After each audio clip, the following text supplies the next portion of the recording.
Welcome to the Treasury Select Committee and our evidence session into the lessons from Greensill Capital. I'm very pleased to be joined this afternoon by David Cameron. Welcome to the committee. Could I just ask you to briefly introduce yourself? And I believe you have a short statement that you would like to make to the committee. And can I ask you to make that statement now, please? Thank you very much. David Cameron, very good to be with you, former Prime Minister. And thank you for letting me make an opening statement. This is a painful day, coming back to a place that I love and respect so much, albeit virtually, but in these circumstances. And I've had plenty of time to reflect on what has happened. I welcome this inquiry and its related reviews, and I believe there are important lessons to be learned. It was the greatest honour of my life to be Prime Minister of this country. And when my service as Prime Minister came to an end, I wanted to build a new career based on a mix of charitable and pro bono work for causes that I care about, like dementia and international development, and business interests in areas of cutting-edge technology. I believe that an ex-Prime Minister should be able to do that, and I thought carefully about the choices I made and took extensive advice. As part of that range of activity, I would explain why I chose to work for Greensill Capital, the circumstances under which I contacted government ministers and others, and my motivations for doing so. I'll also explain how I abided by the rules that were in place. But rules alone are never enough. We learnt that in this place over so many issues: personal conduct and codes of behaviour, and how such conduct and behaviour both appears and can be perceived. These things matter too. I completely accept that former Prime Ministers are in a different position to others because of the office that we held and the influence that continues to bring. We need to think differently and act differently. Lobbying itself is a necessary and healthy part of our democratic process, but I accept there's a strong argument that having a former Prime Minister engage on behalf of any commercial interest, no matter how laudable the motives and cause, can be open to misinterpretation. Perhaps that's especially so when the communication systems we all use, particularly in the heat of responding to a crisis, are text, phone, and app, rather than the more formal approach of writing. I hope it is accepted that nothing I did was in breach of the rules, but on the wider test of what is appropriate, as I've said previously, it would be better only to use the most formal means of contact via a letter. I started working as a senior advisor to Greensill Capital in August 2018. Lex Greensill wanted me to help him grow what was becoming a successful UK-based fintech firm. There was geopolitical and strategic advice, helping with international expansion, speaking at customer and supplier events, and helping to win new customers. I liked the fact that the business was using technology and deep capital markets to help small businesses and supply chains to get low-cost credit, to get paid early. I had seen how this had worked in government when Lex Greensill was brought in by Jeremy Hayward to advise my administration from 2011, though at the time, as I've explained, I only met him very briefly. This was all part of the civil service drive to improve government efficiency. In bringing him in, Jeremy was acting in good faith to solve a real problem: how to ensure companies and supply chains, particularly SMEs, could access low-cost credit. In terms of my role, I was not employed at Greensill as a lobbyist, and lobbying the UK government was never intended to be part of my role. However, in the economic turmoil caused by COVID, the government quite rightly introduced several schemes to help ensure that credit would continue to be expanded to business. The Greensill proposal was to make this even more effective, and I believe that it should be considered by government. This was particularly the case as what was being suggested was very similar to action that had been taken during the financial crisis in 2008, in which businesses like Greensill have been involved. My motivation for contacting ministers and others was to help UK firms at this moment of difficulty and to ensure that fintech firms, and Greensill in particular, were listened to as well as the major clearing banks. My reason for contacting the Chancellor and others so directly was because these solutions were being considered, introduced and amended in rapid time, and I believe Greensill could help the country at this time of acute health and financial crisis. I knew that any meetings between Greensill and officials that were being asked for would, quite rightly, be publicly reported, not least because of the rules on transparency that I helped to put in place as Prime Minister. Greensill was not asking for direct government support or some sort of bailout. And at this stage, April last year, I certainly had no sense at all that the business itself was in any danger of collapse. Separately, in 2019, Greensill had decided to extend the idea of paying suppliers early to business's most important supplier of all, its workforce. I thought this was a very appealing idea, allowing employees to draw down their salary as they earned it for free, rather than having to wait till the end of the month, seemed an effective way, amongst other things, to help end the scourge of payday lending.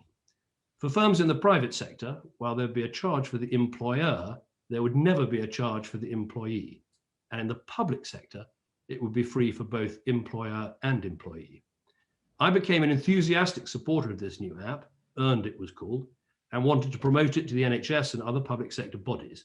I could see a profound social benefit from the take-up of this technology. I'm desperately sorry that Greensill and Earned went into administration.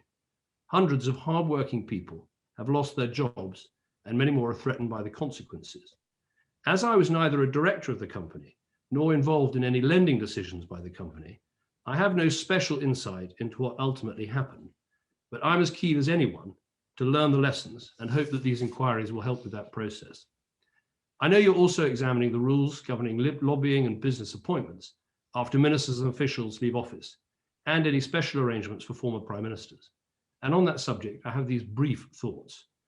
The lobbying rules were put in place to deal with lobbying by multi-client firms rather than employees of individual businesses, to ensure that those being lobbied knew on whose behalf they were being contacted. This was, of course, backed by the fact of the existence of all relevant and subsequent meetings with businesses are then made public. If lobbying registration can be extended to in-house operatives without excessive bureaucracy or damaging the interests of charities, there is a case for making that change. The body that vets jobs for former ministers and civil servants, ACABA, is well established and in my view works, but its examination of appointments should be mandatory and comprehensive, and its decisions should be enforceable. As I said at the outset, former prime ministers are in a different category, and I've read the arguments for different special arrangements. A longer period before any contact with government over any commercial issue could be appropriate, and a new special committee over and above ACABA to advise on post office appointments might help with choices that need to be made. Can I thank you, Chair, for letting me make that opening statement? Okay, thank you, David, for that. That did run over what we had agreed in terms of time, I have to say. And I think it's therefore, I wasn't intending to raise this, but I will as a consequence of that. We were allocated rather less time than we had asked your office for this session so that we could complete our scrutiny effectively. So I feel bound to ask you now, in the event that we don't get through this session, having fully scrutinized all the areas with you that we require to, could I have a commitment from you now that you will return to this committee to answer any subsequent questions we may have? Well, of course, we've got, I think, 2 hours, and I'm very happy to start running the clock from now. So if that helps, I'm certainly happy to do that. The question was, in the event that we don't get through everything, we had over 3 hours. In fact, that would be an hour less, I think, on average, compared to the other sessions we've had, including with Lex Greensill himself.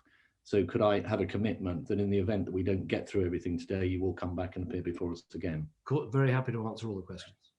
Good. Okay. Well, you, sorry, just so I'm very clear, when you say happy to answer all the questions, that is a yes to coming back to the committee if we request it. Well, let's see how we get on. I'm sure we've got effectively till 5 o'clock, but if we haven't got through them, then of course we can do this again. See, I think the committee would justifiably expect a straight answer to that question as to whether I've said if we don't get through it, then I'm very happy to come back again. Okay, well, if I take that, therefore, and unless you're going to contradict me, that if we don't get through it to the satisfaction of the committee, and we therefore invite you back, that you will come back and answer our further questions. Thank you very much. Thank you. Now, you mentioned in your statement, David, that you were not a director of Greensill, which of course is true. But Lex Greensill, when he gave his evidence to us this week, stated that you had an open invitation to board meetings and that you attended regularly. Is that the case? Yes. Okay, thank you. During the run-up to the pandemic and the pandemic itself, did you take part in discussions on the board of Greensill, or were you there simply as an observer? Well, I was there invited to attend the board, but I would take part in the board meetings and listen to the arguments and make contributions, sometimes particularly on sort of geopolitical matters and such like. So yes, I was a regular attender and would contribute. But of course, there are a lot of board issues which are director only. I didn't sit on the credit committee, I didn't sit on the risk committee, didn't sit on the audit committee or any of those sorts of functions. So I wasn't involved, as it were, in the day-to-day running of the business or credit decisions. But yes, of course, I'd listen to the discussions and make contributions. And did those discussions at the time that the pandemic emerged include the difficulties that Greensill may in the future face as a consequence of the pandemic? I don't recall a particular, because of course the pandemic hit very quickly. I'd have to go back and check exactly when the board meetings were, but I did have discussions with Lex Greensill himself about, what effectively was a sort of, mini economic heart attack as the COVID situation hit. And, we were in a situation where no one knew how high unemployment would go, how badly growth would be affected, exactly what would happen to credit markets. I mean, it was going back to that time, an extraordinary economic period. And so, of course, we were discussing those things. So would you have discussed the future potential threat that the pandemic posed in terms of the availability, for example, of credit insurance going forward, an increased risk of the clients of the company defaulting, and the pressure on continued access to funding through the securitization process within the model that Greensill was working to? I don't recall particular discussions on the insurance issue. There were discussions obviously about the state of the credit markets and the access to credit markets. And the concern there was that the companies in supply chains that we help to finance, may struggle in those markets. And it was very important to keep those markets open. So yes, there was that discussion. And of course, I'm sure we'll come on to this, the remarks of the Governor of the Bank of England that supply chains were important and the effect of the pandemic on supply chains was something that needed to be looked at. And did you recognize that the extent that the pandemic would impose pressure on the insurance market, and therefore by extension the ability of Tokai Marine and others to provide insurance to the Greensill business, that was a potential major problem coming down the track that you should have been able to foresee? I don't recall that particular conversation. As I say, I mean, the main focus of I'll have to go back and check exactly when the board meetings were and whether I was in attendance, but the discussions I remember as COVID hit and as the economic problems started, the discussions were about the state of the credit markets, and the impact that might have on particularly businesses not being able to access credit. And that was really the discussion that we were having. And then that obviously turned into this issue of what could we do to try and help at that stage. But I'm thinking more about Greensill and its position at the moment. So back at the time when the lobby was happening. No, well, as I say, I don't recall any particular conversations about the insurance issue. I obviously, in terms of my conversations about Greensill, Greensill was in good financial health. We had the SoftBank investment into the company, which had put $1 billion effectively into the company. Greensill had a successful 2019. It looked set to have a successful 2020. Obviously, COVID was going to have its impact, but at no stage in those conversations was I aware in any way of any concern that Greensill would be in any serious financial difficulty. This might be a tougher year than the one before. No one could quite tell what was around the corner, but there was certainly no sense of jeopardy, if that's what you're asking. Was there a sense that with the pandemic, the appetite within the insurance sector for taking risk would be diminished? I mean, I think that's a well understood concept, and therefore there might have been some possibility that it would be much more difficult for Greensill to secure that insurance cover which after all totally underpinned the model that it was running? As I say, the conversations I remember, I would have to go back to the board meeting, but the conversations I remember were more about the state of the credit markets, and the ability there would be, as people were talking, I remember this period, the whole conversation in government and finance was, what can we do to make sure that banks keep lending? What can we make sure to do to credit markets to stay open, for businesses to access credit? I don't remember particular conversations about the insurance situation, but as I say, I'm not on the credit and risk committees, and so there may have been conversations going on elsewhere, but that wasn't particularly the conversation I was having at that time.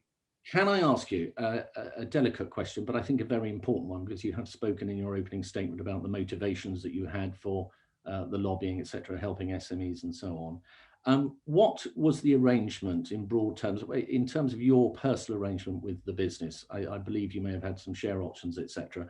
There's been all sorts of speculation in the press, some people saying that you suggested to friends you could, if everything went the right way, make a gain of about £60 million. Others have said that's a vastly inflated figure. Can you tell us something about what you would expect to have gained had your involvement gone to plan and you'd had an effective exit from the business at some point in the future? Well, I was paid an annual amount, a generous annual amount, far more than what I earned as Prime Minister. And I had shares, not share options, but shares in the business, which vested over the period of time of my contract. And so it's important for the committee to know that I, was absolutely had a big economic investment in the future of Greensill. I wanted the business to succeed. I wanted it to grow. I haven't put a number on those things, because while I think it's very important in the questions you're asking, what was my role? How did I carry it out? Was it appropriate to lobby? Did I overstep the mark? The broader questions of what ex-prime ministers should and shouldn't do. The fact that I had this economic interest, and a serious economic interest, that's important, but I don't think the amount is particularly germane to answering those questions. And as far as I'm concerned, it's a private matter. Well, it is and it isn't, though, is it? Because if the incentive was a matter of some tens of thousands of pounds, that would be distinctly different than if it was multiple millions of pounds, I think, in terms of the potential motivation you therefore had for the lobbying that was carried out. I mean, you must accept that. I mean, do you view the £60 million figure as just totally absurd, or are we talking? That's a completely absurd. It's a completely absurd figure. But I can tell you, the motivation for contacting the government was that I thought we had a really good idea for how to help extending credit to thousands of businesses. And I'd quite like to explain why I thought it was stop you there. Yeah, such a great idea, because I think, and I've sat on the other side of the fence in government, where you have a credit crunch, you have difficulties in the credit market, and you're desperate to get banks lending, and you're desperate to get credit to businesses. And I well remember standing at the dispatch box and being asked, well, this scheme that you announced 6 months ago, how many companies are taking part, how many banks are taking part, and often having to give very disappointing answers. So I was very keen for us to put forward our scheme, because I thought it was absolutely in the public interest to try and get money into small businesses.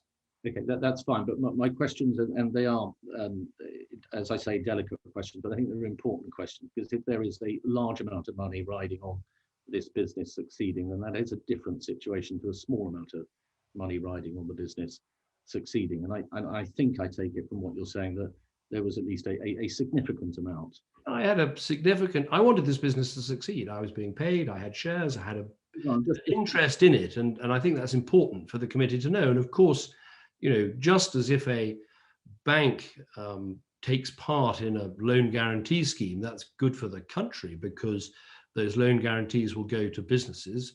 So Greensill, if our scheme had been accepted of being able to use supply chain finance bonds to get cash into businesses up and down the country, that would have been good for those businesses, but also good for us. And I wouldn't hide that for a second. But as I say, the motivation, having been on the other side of the fence, knowing when you're looking for these solutions that it's so difficult sometimes to make them work, the motivation was about trying to help the government to get those schemes right. made that point, and we're clear on that. Thank you. So in your written evidence to us, you said, quote, you became concerned that the company might be in serious financial difficulty in December 2020. Now, that's not quite the same as, for example, at the time of the lobbying, believing that there were looming issues coming down the track.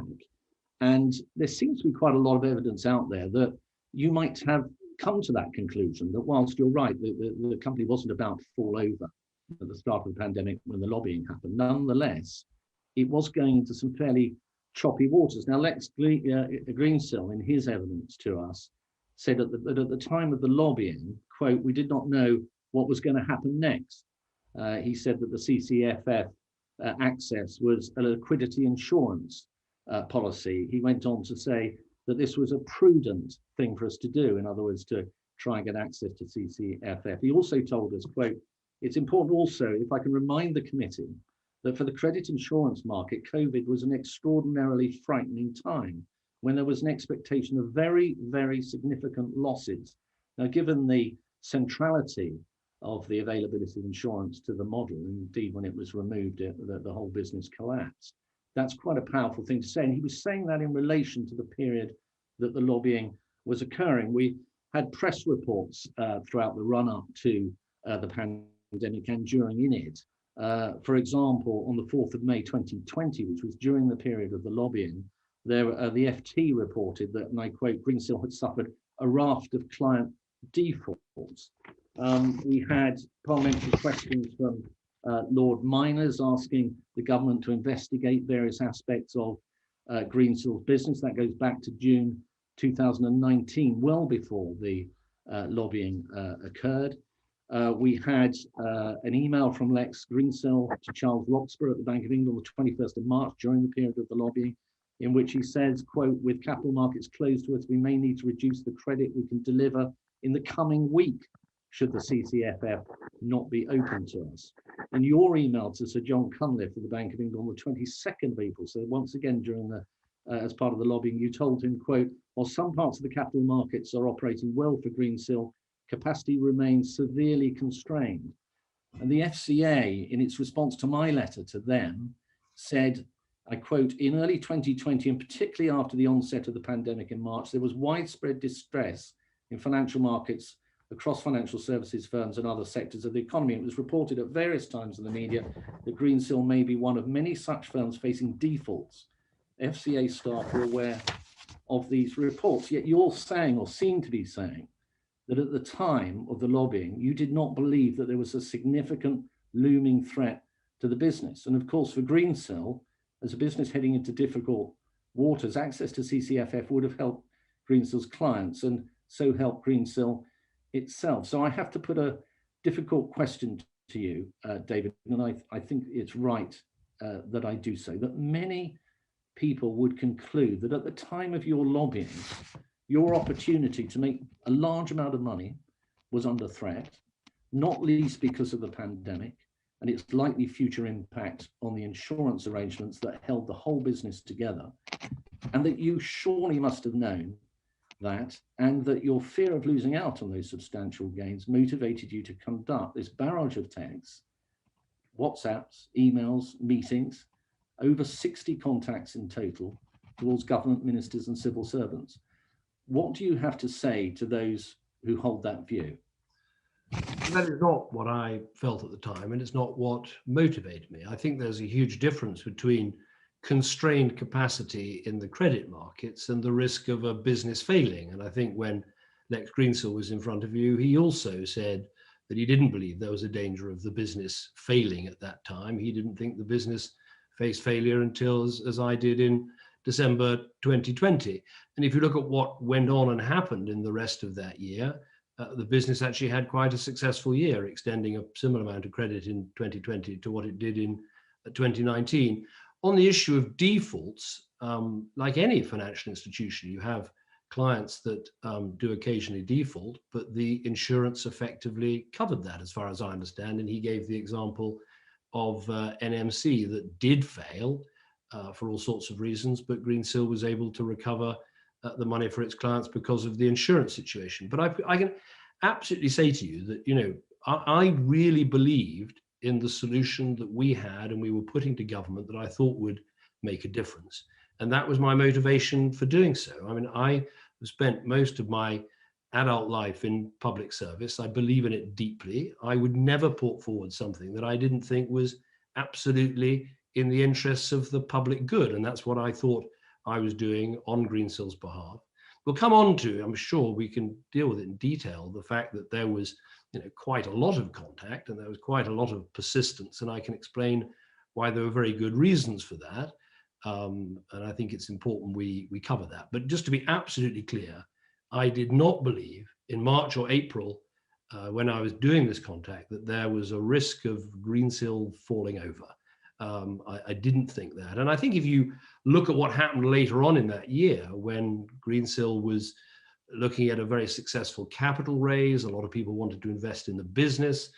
I mean, just take the example of furlough. If this was a business in trouble, presumably it would have been furloughing its staff. I think it has 1,000 employees and it didn't even access furlough until December 2020, when I think it furloughed 6 people in the property department. So, of course, it's absolutely right to ask these questions, but I am 100% clear that my motivation for contacting the government is that I thought we had good ideas to help with the credit crisis.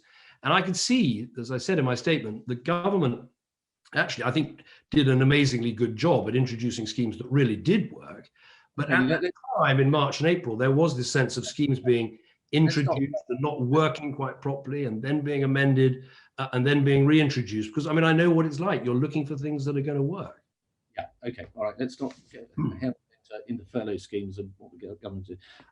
Can I just move on to the Treasury very briefly, and then I'm going to pass on to another committee member. Part of our remit in this inquiry is to satisfy ourselves the Treasury responded to your lobbying appropriately. You would, I think, accept that you would have received additional sort of consideration, shall I put it this way, from the Treasury and the Bank of England by virtue of who you are. Can you kind of quantify, qualify that extra influence that you think you would have had, given that you're a former Prime Minister? Well, I think, I mean, first of all, I would point you to the evidence that Tom Scholar and Charles Roxburgh gave to the PAC, not yet to your committee, where they effectively said they thought it was perfectly appropriate that they were contacted. They didn't feel under any special pressure. They thought this was an area of business supply chain finance that should be looked at. They thought there could be merit if the right scheme could be come up with. I think those are all important considerations. But I would make this point, and this is sort of one of the reasons I thought it was appropriate in these extraordinary times when we were suffering this economic heart attack in the country, to pick up the phone, which is, I knew from my time in government that quite rightly, when there are economic difficulties, the Treasury is in contact with every clearing bank. The clearing bank chairman and chief executives are calling up, quite rightly, talking to the Treasury. And I thought it was important that supply chain finance and fintechs, who are these days extending a lot of credit to small businesses, also were able to put their points. And I think it is an industry that's less well understood, that has less contact. And so I think it was important, as well as talking to the banks, completely right, that this conversation took place as well. And that's why, one of the reasons I think the Treasury officials have concluded that there wasn't sort of improper pressure. Do you feel that your involvement, A, led the Treasury to open its door to having conversations more readily than it would otherwise have done, and B, that having opened the door, that it got involved in those conversations and the different iterations of your ideas around CCFF, for example, to a greater degree than had you not been involved? Well, I'm sure, of course, your position makes a difference. But I think that if you're the Chancellor of the Exchequer, you are also taking calls from the heads, and I remember this from our time in government, that you're taking calls from the heads of banks and building societies, and they are getting and quite rightly, I mean, at a time of crisis, I mean, this was the reason for picking up the telephone rather than, as I've said, I think would be better in future, sending one sort of formal letter or email, is that it was a time of crisis. Things were moving very quickly. The government was introducing schemes and plans. And I think there's so the persistence I would explain by, first of all, supply chain finance isn't so well understood. It did need a push to be properly considered. And then, as you say, it went through a series of iterations of a proposal by Greensill, a response by the government, then the government making clear its own scheme. And I think, to be fair, and I'll be very frank about this, I think Greensill made a mistake, and I'm partly responsible for this, is I don't think we got to the best possible answer for how to amend the CCFF or include supply chain finance in the CCFF nearly quickly enough. And had we done that, there would have been less calls, less contacts, perhaps a quarter as much. And I think we got that wrong. But I mean, I would lean quite heavily on what the Treasury officials have said, which is this was effectively a worthwhile conversation, an important thing to talk about. It didn't bend the Treasury or the Bank of England out of shape, and I think was a useful process. Okay, thank you, David. Thank you for those answers. I'm going to go now to Harriet, please. Thank you, Chair. And I wanted to just reiterate what the Chair said, that our terms of reference are really looking at the lessons that the Treasury and its associated public bodies can derive from this whole failure of Greensill. And so in that context, I wanted to ask questions about the civil service. And my first question really, and you've mentioned him already, is Tom Scholar. You obviously know him very well. Can you tell us a little bit about your relationship with Tom Scholar? Well, Tom Scholar and I worked together when I was Prime Minister. He was the sort of number 10 Sherpa for the G20 and G7 meetings, and also helping with the preparations for European Council meetings. I mean, he's an extraordinarily able civil servant. I think we're very lucky to have him. He's now Permanent Secretary to the Treasury. And I think has done a very good job during this pandemic. And you signed off one of your texts to him, love DC, which was the only one that you signed off, sort of love DC. Can you just help the committee understand, in particular, why you use that to him, or you have a closer or a wider personal relationship outside the formal one that you've just described? I think I've seen him perhaps once or twice since leaving office. I mean, anyone I know even at all well, I tend to sign off text messages with love DC. I don't know why, I just do. But my children tell me that you don't need to sign off text messages at all, and it's very old-fashioned and odd to do so. But anyway, that's what I do. So given that the Treasury's guidance to civil servants says that they need to be particularly careful about conflicts of interest with people with whom they have a personal relationship, you would not describe your relationship with Tom Scholar as a personal relationship? No, as I say, I've seen him once or twice since leaving office in a social context for a drink or such like to talk about things we did together.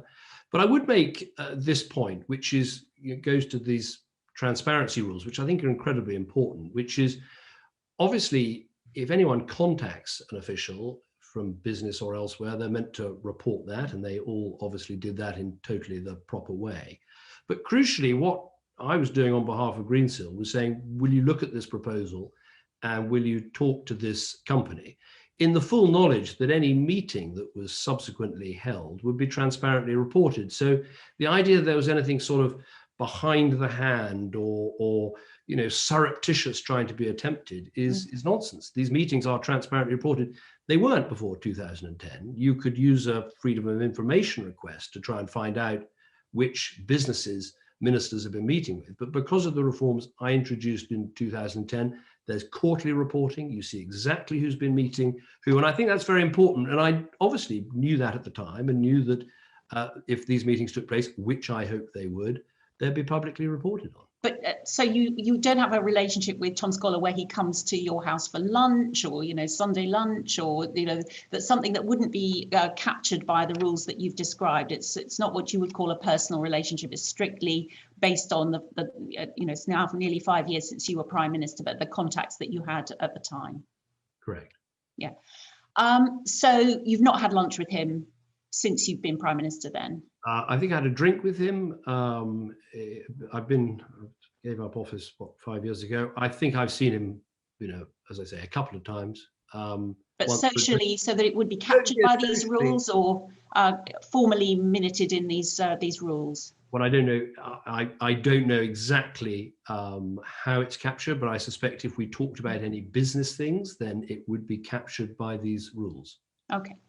And then can you give us a flavour, because obviously everyone's remarked on the fact that this was pretty intense pressure that you were putting on the system at the time. Is that sort of characteristic of your normal way of doing business? Is this something that if we were to look at your text messages at any period of time, you would be doing a lot of very intensive contact of the different parts of government, or was this specific to the crisis and the pandemic and Greensill? Very much specific to the crisis. You know, it is worth sort of going back and remembering that moment when, as I say, there was this sort of economic heart stop and no one knew what was going to happen next, and the government was desperately trying to come up with the right schemes and solutions to help make sure that credit was there for businesses and small businesses were supported, and all the rest of it. Yeah. And as I said, the reason behind the persistence issue is that, first of all, fintech is different. It's not so well understood. I think that's important. Secondly, I was very enthusiastic about the scheme, and I want to just take a moment. I'm sorry to interrupt, but I only get so much time, and I've got quite a few other questions I want to cover. Really sorry. One of the texts that you exchanged, or WhatsApp messages you exchanged with Tom Scholar, you said something like you didn't understand why the Bank of England would be cutting rates during a pandemic. There's a bit cut out of the exchange. But reading it in the way that we can see it, it sort of reads as though you were being told by Tom Scholar that there might be a Bank of England meeting ahead of the actual rate cut taking place. I've been rather baffled by this text message, because I obviously, you know, rate cuts are a very appropriate thing to do at a time of difficulty. I think I'm a victim of spell check here. I think it was about a VAT cut, but I can't completely. They wouldn't have been telling you about a VAT cut, would they? I think I was responding to something that was in the news. Okay. But I think I might have been a victim of my own rapid text and failure to spell check. But I think that was my, going back to the time, I was less sure when. Anyway, I think it was that rather. Okay. And just to help me understand the players here, Richard Sharp, can you just describe, is that the Richard Sharp who at the time was on the Bank of England Financial Policy Committee? Or is that a different Richard Sharp? I think the Richard, well, it might be the same one, but he was, I think, drafted into the Treasury as an advisor to Rishi Sunak at the time of the crisis, because he'd been very involved as, I think, a banker in the 2008 crisis, and I think he had that. So we're talking about the former Goldman Sachs banker who was a Bank of England member of the Financial Policy Committee until March 31st, 2019. That Richard Sharp. Right. Yeah. So I just wanted to make sure it was the same Richard Sharp we were talking about. And then Lawrence Mann. That's the same Lawrence Mann who worked for you when you were in 10 Downing Street. Is now your Chief of Staff. Is that a role that's paid for by the taxpayer? I'm afraid it's far worse for Lawrence Mann. He's been working with me since 2005. So he is my Chief of Staff. He worked for me in Downing Street, worked for me in opposition. My office is partly supported by the former Prime Minister's grant, and that goes towards roles such as responding to public inquiries and government business and answering correspondence and other things that go on even though you're not Prime Minister. And I think that pays a proportion of his salary. But he's not a civil servant and wouldn't be covered by the Civil Service Code. No, he's an employee of my office. Right. So in your analysis and looking at the situation and the lessons that our committee ought to draw in terms of the work of officials at the Treasury from their interaction during this period, do you now regret the fact that they said no? Something that you pushed back on so heavily at the time. No, I think in the end, they gave very good reasons for why the scheme that they'd introduced couldn't be amended in the way that we were suggesting. And crucially, as I said earlier, we took too long to get to the right answer of how to make the scheme work with supply chain finance. And I think by the time we got to that answer. Conditions in the credit markets had eased, and I think actually it's in the evidence from the Treasury. The Treasury wrote a letter saying, not only do we think we can't quite make your scheme work, but actually the credit markets have changed and eased, and so therefore the situation for our customers at ease. But I just want to, I want to explain, because it's an important part of my motivation. The reason I thought our idea was such a good one was, of course, the CCFF, what it did was it bought commercial paper debt for large UK corporates, and that eased their credit conditions and gave them cash to invest in, it could be in paying a supplier, it could be in building a plant or whatever. The strength of what we were suggesting was if you backed supply chain finance bonds as part of the CCFF, every penny of that would go straight into paying the bills early of suppliers to big corporates. So we thought I think it's an important point, because I wasn't enthusiastic about this just because we wanted to join in the CCFF. I thought we'd actually found something that was incredibly tailored to a bit of the market that all of us as public servants would want to serve, which is the ability. But you were very upset when the answer came back no, and you said, I'm going to call absolutely everyone about this. So given what you know now, are you pleased or are you unhappy still about that decision to say no? I mean, the reason for being baffled was really twofold. One was that this class of assets was included in 2008. And so I thought, well, if it worked in 2008, it seems rather odd we're not doing it now. I was surprised by that. And also, I thought that by the time we got to the final answer of something that was really tailored to British firms, British supply chains, putting that money into small businesses, I think that we had a great idea. But, looking back, I think ultimately, I think the Treasury gave a very good explanation for why, although this scheme, as they put it, could have great merit and could help a lot, it was too different to what the scheme that they'd set up had originally intended to do. And as I said, by the time we got to the end of this iterative process, and Greensill made a mistake by taking too long to get through that iterative process, by the time we got to the end of it, the credit markets had eased up in any event. And finally, in your message to Richard Sharp, when you said good guy but can be on the cautious side, who were you referring to?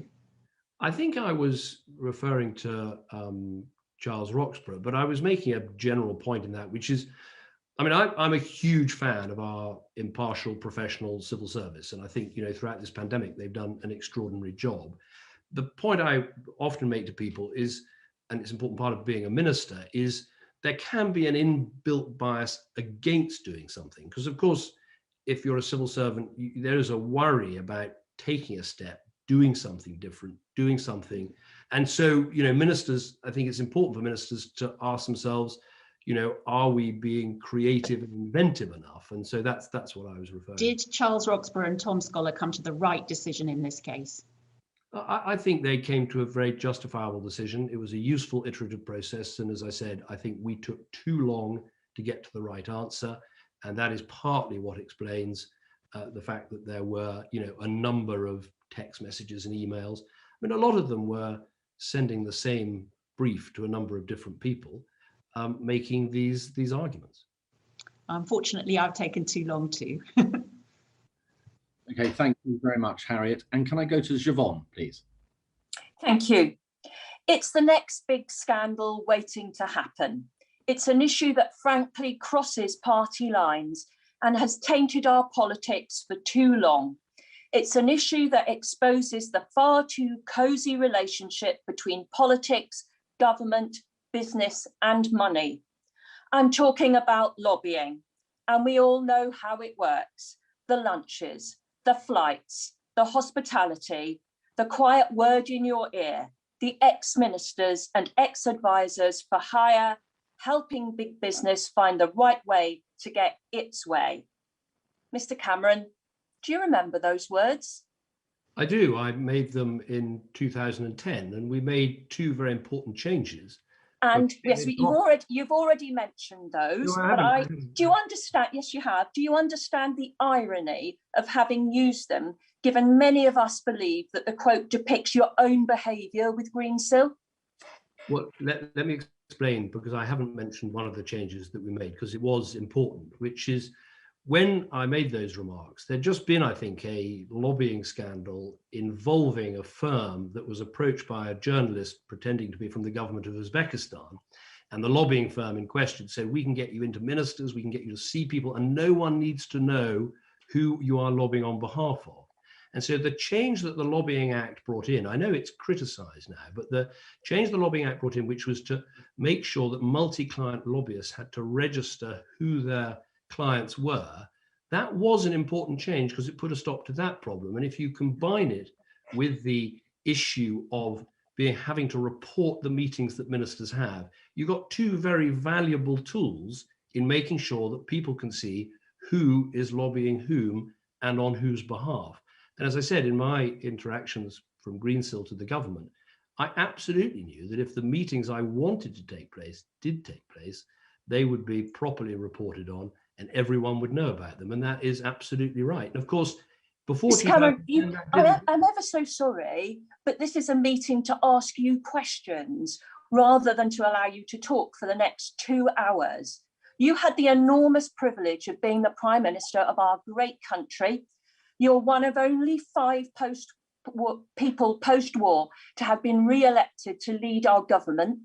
Do you not feel that you have demeaned yourself and your position by WhatsApping your way around Whitehall on the back of a fraudulent enterprise based on selling bonds of high-risk debt to unsuspecting investors? Well, my view is that what I did was I made a choice to work for a business which I hoped would be a UK fintech success story, and many people believe that it would. And I wanted to help that company grow and expand. And what I did at the time of economic crisis was put to the government what I genuinely believed to be a good idea for how to get money into the hands of small businesses and get their bills paid early. I've said that, looking back and now looking forward, ex-prime ministers are in a very important and different position. And so a single letter or email would be more appropriate. But we were in very different circumstances when COVID happened. But do you not think that you were presenting a business that had fundamental financial problems and the efforts were in order to fill the holes in that business rather than help the British taxpayer? My interaction with the government is because I genuinely believed these were good ideas to help small businesses. And if you look at of course, this business went into administration, it failed, and we need to learn the lessons from that. And there are lots of lessons, and I look forward to reading what your committee has to say about it. But what I don't accept is that it was a business that was predetermined to fail. At its heart was a simple and good idea, which is to go to large corporate companies like Airbus with 26,000 suppliers. You don't believe it was a Ponzi scheme, because that's what Lord Miners told us.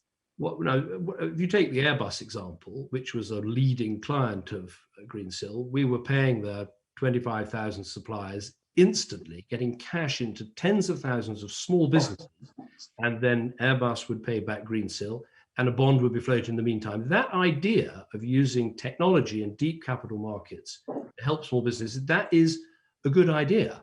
As recently as Tuesday, Mr. Greensill, who you seem to be painting as a reincarnation of the late Mother Teresa, told the committee that this was a great business only brought down by unreasonable and greedy insurance companies.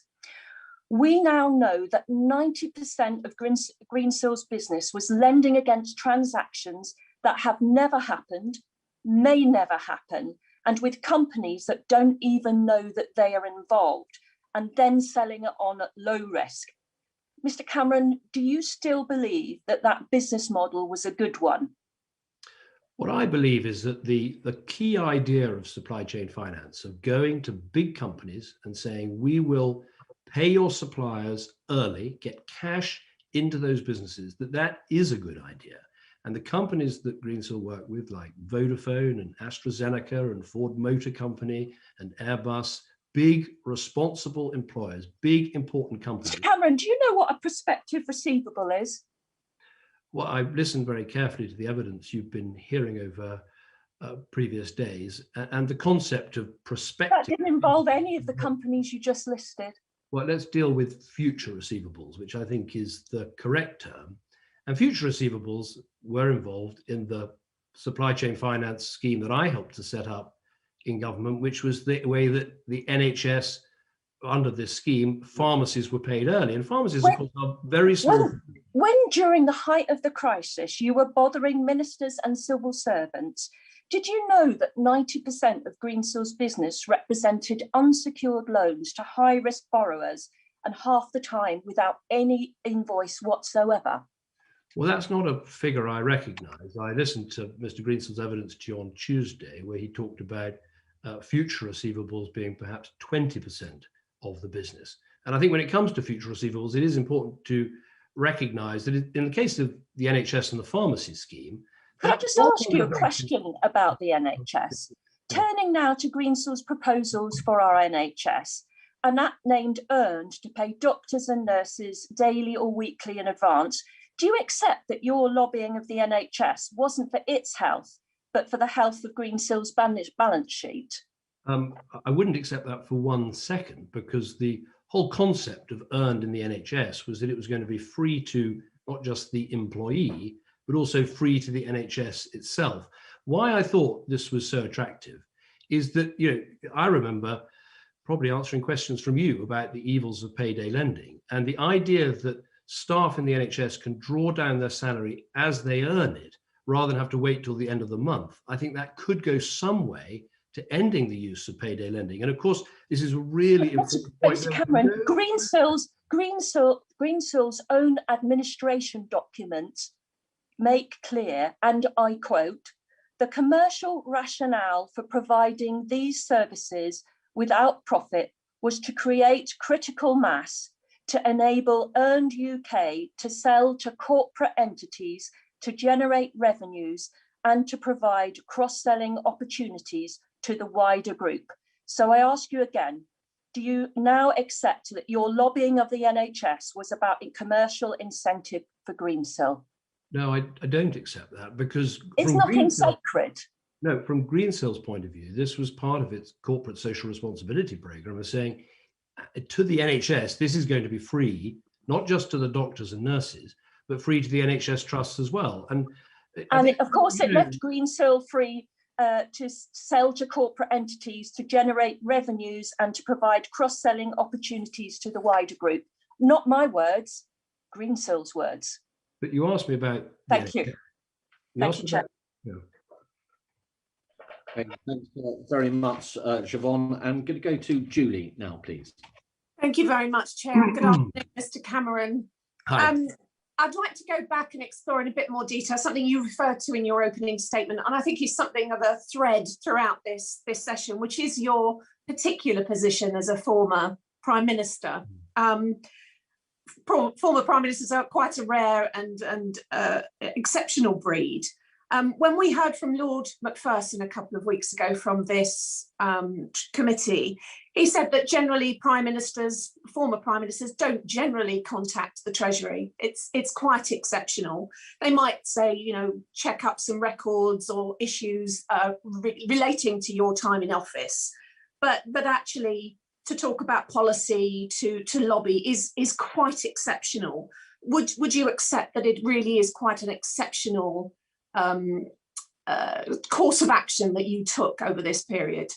Well, these were exceptional times when business was uniquely threatened. No one knew what was going to happen to the economy, and I knew from my own experience of being in government that the government was considering what sort of loan support schemes, what sort of loan guarantee schemes, what would work. And so these were extraordinary times. And as I've said, I think it would be better for an ex-Prime Minister in future, and I will certainly abide by this, if you're contacting the government about any commercial issue, and this would be a very rare event, to send one formal letter or one formal email. But I think these were exceptional times. Lord Macpherson also said, for example, if a former Prime Minister did contact government department, it would usually be potentially on a broader point of policy. But isn't the point here that the point of policy that you were talking about was something in which you had a very specific economic interest, has been referenced previously? Well, it was something that I was passionate about because I thought that it could really help small businesses and supply chains in the United Kingdom. So that was why I was so keen to contact the government. As I've said, I know what it's like when you're searching for things that will help business, when credit markets dry up, when there's difficulties in the economy. And I thought we had a very good answer. And I was very keen, as I said, for it to be listened to, because the banks are quite rightly on speed dial with the Treasury. Everyone knows, when troubles hit. And I think Paul Miners, in his evidence to you, said that he would often be talking, to 10 bank chairman and chief executive every week in that sort of situation. And I think it is important to recognize the change in patterns of lending, where you've now got fintech firms and non-bank financial institutions extending huge amounts of credit to small businesses. It's very important to have that conversation as well. Do you accept that you are different to a bank chief executive? And do you think that is a different circumstance? And did you ever consider the impact that would have on the people receiving the calls and the letters and the emails and so on? Of course, I thought very carefully before picking up the telephone, and I thought the circumstances warranted it because they were unique. But I've reflected since then and thought, in future, as I've said, it'd be much better one single communication. But I think these were exceptional times, and that's why I think it was acceptable to do what I did. And I think it's very important to listen to Nick Macpherson. I have great respect for him, but I'm sure you'll also hear from Tom Scholar and from Charles Roxburgh, who've said in their evidence that there was no improper, they didn't feel improper pressure. They thought it was right to consider this sort of scheme. It could be made to work. And the Bank of England have pretty much said the same thing. So I don't think they were bent out of shape in terms of their resources and the sort of time they spent on this. And I have said that I think we took too long to get the right answer, and that was frustrating for me as well as for them. But they've said that talking to business is part of what they do. And you said quite rightly, we all remember it. You've been at the dispatch box, you have been on the receiving end of lobbying and ideas and so on. To what extent do you think it's fair that someone, as a former Prime Minister with the range of experience, the knowledge of the system, the contacts and so on, that you should have that same level of access and that same ability to influence and lobby? Well, I think it's a very good question. As I said in my opening statement, maybe there is a case for a longer period of time before there's any commercial contact between an ex-Prime Minister and a department. I've also thought carefully. I noticed that Gordon Brown, I think, said there should be no contact whatsoever on a commercial issue. I would stop one short from that, because I could potentially imagine Gordon Brown or John Major being chairman of a big bank or British Telecom or some strategically important British company. And I think the idea of there being no contact then between a former politician and the government wouldn't make sense. I mean, for instance, as Prime Minister, I used to meet very regularly with Bob Dudley, who was the chair of BP. I think that's right. You've got strategically important companies that do need to talk to government. And while it's very important we regulate lobbying properly, while it's very important we report meetings transparently, while it's important we look at all those rules, we mustn't get to a situation where, the public sector is cut off from the private sector. So, yes, ex-prime ministers are different. Yes, we need to think and act differently. Yes, there are lessons to learn. I completely accept that. But I wouldn't go quite as far as Gordon Brown, although I agree with him about many things. So is it fair? Would you accept a criticism to say that you are putting forward some potential solutions and lessons to be learning from this, that if you had perhaps been more aware or self-aware and cognizant of potentially the impact of the lobbying from a former Prime Minister, from yourself, that we wouldn't have to be looking at changing the rules at this point, or more rules? Well, I would say two things to that. The first is that clearly these civil servants were not intimidated by getting a call from me or from looking at this proposal, from dealing with Greensill and the fintech sector. If you look at what they said to the Public Accounts Committee, they thought it was appropriate, and they got on and looked at the scheme. I think that's the first thing. As I say, I think ex-prime ministers are different, and I think we should be looking at the rules, just because there's no harm in trying to work out is there more you could do? I mean, I think Aqaba as a process, which I've been through with a number of different appointments, it does work well.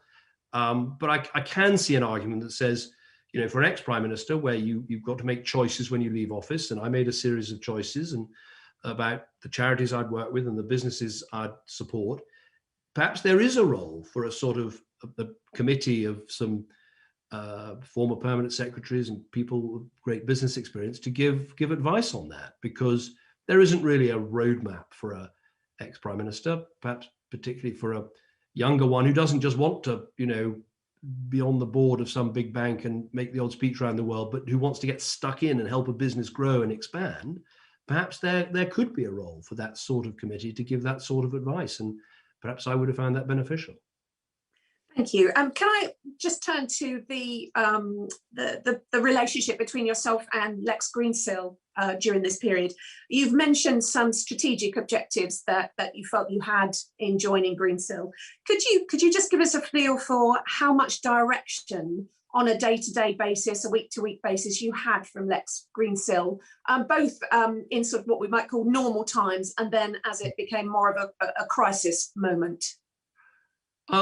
Well, I was contracted to work with the business for a number of days every year. I think I comfortably exceeded that because I was enthusiastic about what this company was doing. I'd probably talk to Lex Greensill once a week. And the sort of work we were doing was trying to win new clients, whether in the UK or elsewhere.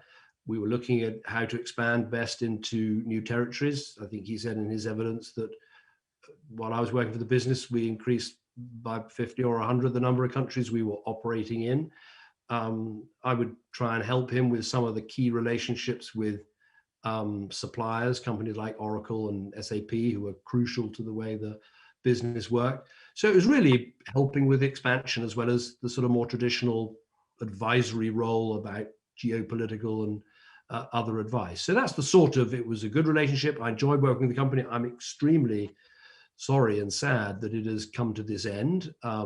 Clearly, as he said, there were faults with the business. There were vulnerabilities that weren't properly addressed. But I repeat again, I think we mustn't get into this situation in this country where just because a business goes into administration, it doesn't mean that everything about it was wrong. It doesn't mean the whole thing was some necessarily giant fraud. You know, there were, I think, very strong and important parts to supply chain finance that can have a real social benefit. That's why I joined the company in the first place. But for example, during perhaps more of the crisis period, would Lex Greensill say to you, would you phone up Rishi Sunak? Would you text him? Would you get on the Treasury? Would you get on to Matt Hancock? Would he direct you and give you particular, missions or objectives in that kind of way? No, the conversations that we had, I think, started with the chairman of the Bank of England making this remark about the importance of supporting supply chains during the pandemic. And I think in one of our conversations, I said I'd try and find out more about what was meant by that. When it came to this issue of our proposal to improve the CCFF with this supply chain finance idea, which, as I've said, would be, we thought, very targeted because all the money would go to small and medium-sized businesses. It was then a question of, well, what's the best way of trying to get this in front of government? And that is what I helped with. And I helped with that because it was a moment of crisis and I believed it was a good idea. So I don't want to put words in your mouth, but would we be characterising that in that case that really you self-directed, you made the judgments on who to lobby, when to lobby them and how often to lobby them, for example? Well, I had the discussions with him and perhaps one or two others, so I could properly understand how the CCFF was meant to work, what our proposal would do to improve it, and how best to try and get government to at least consider it. Thank you very much, Chair. I think I'm out of time. Thank you, Mr. Cameron. Thank you. Thank you, Julie. And Emma, please. Thank you, Chair, and good afternoon, Mr. Cameron. Just a couple of quick questions at the beginning. Has the Chancellor published every SMS or WhatsApp message that he sent you in relation to Greensill? I believe he has, yes. Okay, thank you. Did you and the Chancellor speak over the phone about Greensill's CCFF or C bills? Yes. Did you speak on the 18th of May? I'd have to check the records, but I think we definitely did speak. I think possibly a couple of times, but I think it's all in the return I sent to the committee. Okay, could you tell us what was discussed? What I was discussing with him from memory was, my contention that the CCFF was a brilliant idea because it was helping large British-based corporates to have access to cash and credit at a time of difficulty, and how including supply chain finance bonds in that facility would be even more effective because every penny of that money would go into small businesses. So I was very passionate about it. I thought it was a really good idea. And I think I was, drawing, as I said, on my experience as Prime Minister, when schemes that you announced didn't quite work the way you wanted. Okay. I'm just going through these quite quickly. Just on that conversation on the 18th of May, were the Treasury officials dialed in, or was it a private conversation between you and the Chancellor? I don't know. You'd have to ask the Chancellor that. I don't think there was anyone listening my end, but there might well have been his end. Okay, just earlier on, actually, in response to one of my colleagues, you said something about that you didn't believe that the resources of the Treasury were bent out of shape with the time spent or resources. Do you accept that 56 lobbying attempts of ministers and officials during a pandemic, when, as you've already said, the economy was on life support, when the Treasury was working 24/7, and we've heard evidence earlier that time spent responding to your lobbying means time not spent responding to other areas of need, companies in need, and indeed regions in need around the rest of the country? Have you never reflected back and considered that you maybe went over the top? Well, I would draw very heavily on what Charles Roxburgh said at the Public Accounts Committee when he said, in answer to a question, that was not a disproportionate use of time at all. Had the proposal proved workable, it could have been a way to support a large number of small businesses at a time of crisis. And he also makes the point that the proposal that was come up with ultimately resulted in a consultation with 10 other supply chain finance companies, and that it was a useful exercise. As I say, I definitely accept that one of the reasons for the persistence was that we took too long to get the best possible scheme to the government, and that was our fault for which we should take responsibility. But the civil servants, from what I've heard, are saying this was an interesting proposal. It's our job to engage with business. It didn't take up disproportionate amount of time, and if it could have worked, it would have been a good exercise. With respect, Mr. Cameron, I wasn't asking what you believed the opinion of the civil servants to be. I was asking what your opinion is. Do you believe that 56 attempts of lobbying during a pandemic using Treasury ministers and officials' time that could have been spent elsewhere was a useful use of their time? I'm not asking you what the civil service think. I'm asking whether you've reflected on it, on what you think. Well, of course, I have reflected on it, and I think it was a time of extraordinary crisis, and so it was a time when I think it was appropriate to use phone and text and email and letter. But I think in future, one of the lessons I take away is ex-prime ministers should only ever use a letter or email and should restrict themselves far more. But the reason for quoting the civil servants is, in a way, that's the answer to the question. I mean, if they're saying we weren't putting disproportionate time, we weren't bent out of shape, then I think that is a significant and important point. Did the Chancellor tell you what the quote alternative was that he quote pushed his officials to explore on your behalf?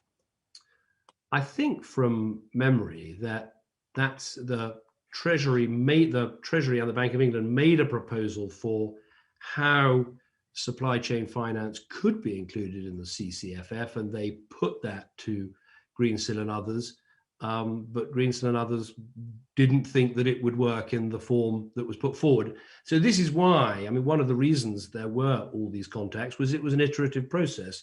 The original Greensill proposal, an amended proposal, a proposal from the government, it went through a lot of phases, and that's, I think, set out in the evidence to you from the Bank of England and the Treasury. And I think what that text refers to is the government's proposal back to the supply chain finance providers. Okay, just to take one day, for example, on the 3rd of April, you received some bad news that Treasury did not intend to revise the terms of the CCFF. From what we can tell, on the same day, you WhatsApped the Chancellor of the Exchequer, you called the Economic Secretary to the Treasury, you called the Downing Street SPAD, you emailed the Deputy Governor at the Bank of England, you also texted Michael Gove and Tom Scholar. All in all, there were 2 calls and 16 written communications on a single day to 6 different people, all of whom will have had other things to do in the midst of a rapidly developing crisis. The following day, you secured a call with the Chancellor. Do you still think this was appropriate? Well, I think it was a time when the government was looking at what schemes can actually get cash to businesses and work. And we believe we had one of those schemes. We thought it was worth a proper look. And of course, you know, as I said, it went through an iterative process where they came back with a proposal. So I think it, you know, but as I say, standing back from it, looking back at it now, you know, I do understand that ex-prime ministers have to be very careful about what they do and very careful about the measures they take. And in normal times, and I will certainly restrict myself to this, if ever there's an occasion, and I doubt there will be, but if ever there's occasion when a business has a commercial proposition to put to government, it will be a single letter or email. Okay, and the final point, earlier on, you said that you usually put love DC on the bottom of your text, and therefore you were explaining this shows no particular closeness or relationship with Tom Scholar. But from what we can see from all the other texts that you sent, it doesn't appear anywhere else to love DC, even on your text to Michael Gove and to Rishi Sunak. So do you want to sort of reflect on whether or not you want to talk about the relationship you had with Tom Scholar? I think I've accurately reflected the relationship I have with Tom Scholar. I mean, I'm very happy to check up how many times I've met him socially since I left office in 2016. I think it is 2. So the 2 in 5 years is not a huge amount. I don't know Rishi Sunak that well. We were in Parliament together for a period of time, but I don't know him that well. But I think I can produce a list of friends and relations who have love DC on the end of their text messages. Yes, but just maybe not love DC to Michael Gove. Thank you, Chair. Thank you. Thanks very much, Emma. And could I go to Felicity now, please? Thank you, Chair, and good afternoon. Good to see you. You mentioned in your opening remarks that you thought carefully before taking the role at Greensill and that you took advice from a wide number of people. Can I ask you specifically what due diligence you did do on Greensill before accepting the role and how familiar you were with their business and their business model? I did think about it very carefully. I consulted a couple of very senior business leaders who are people I worked with when in government. I talked to, I think, 2 financial analysts to ask their view about the company. I met with not just Lex Greensill, but with the chairman of the company, Maurice Thompson, someone who has, I think, 30 years of experience in British banking and finance. I met with the venture capitalist, John Gorman, who had originally invested in Lex Greensill and was still working with him. Obviously, I asked lots of questions of the company about every aspect of the business, from the role of insurance to the way the Credit Suisse and other funds work to the list of customers.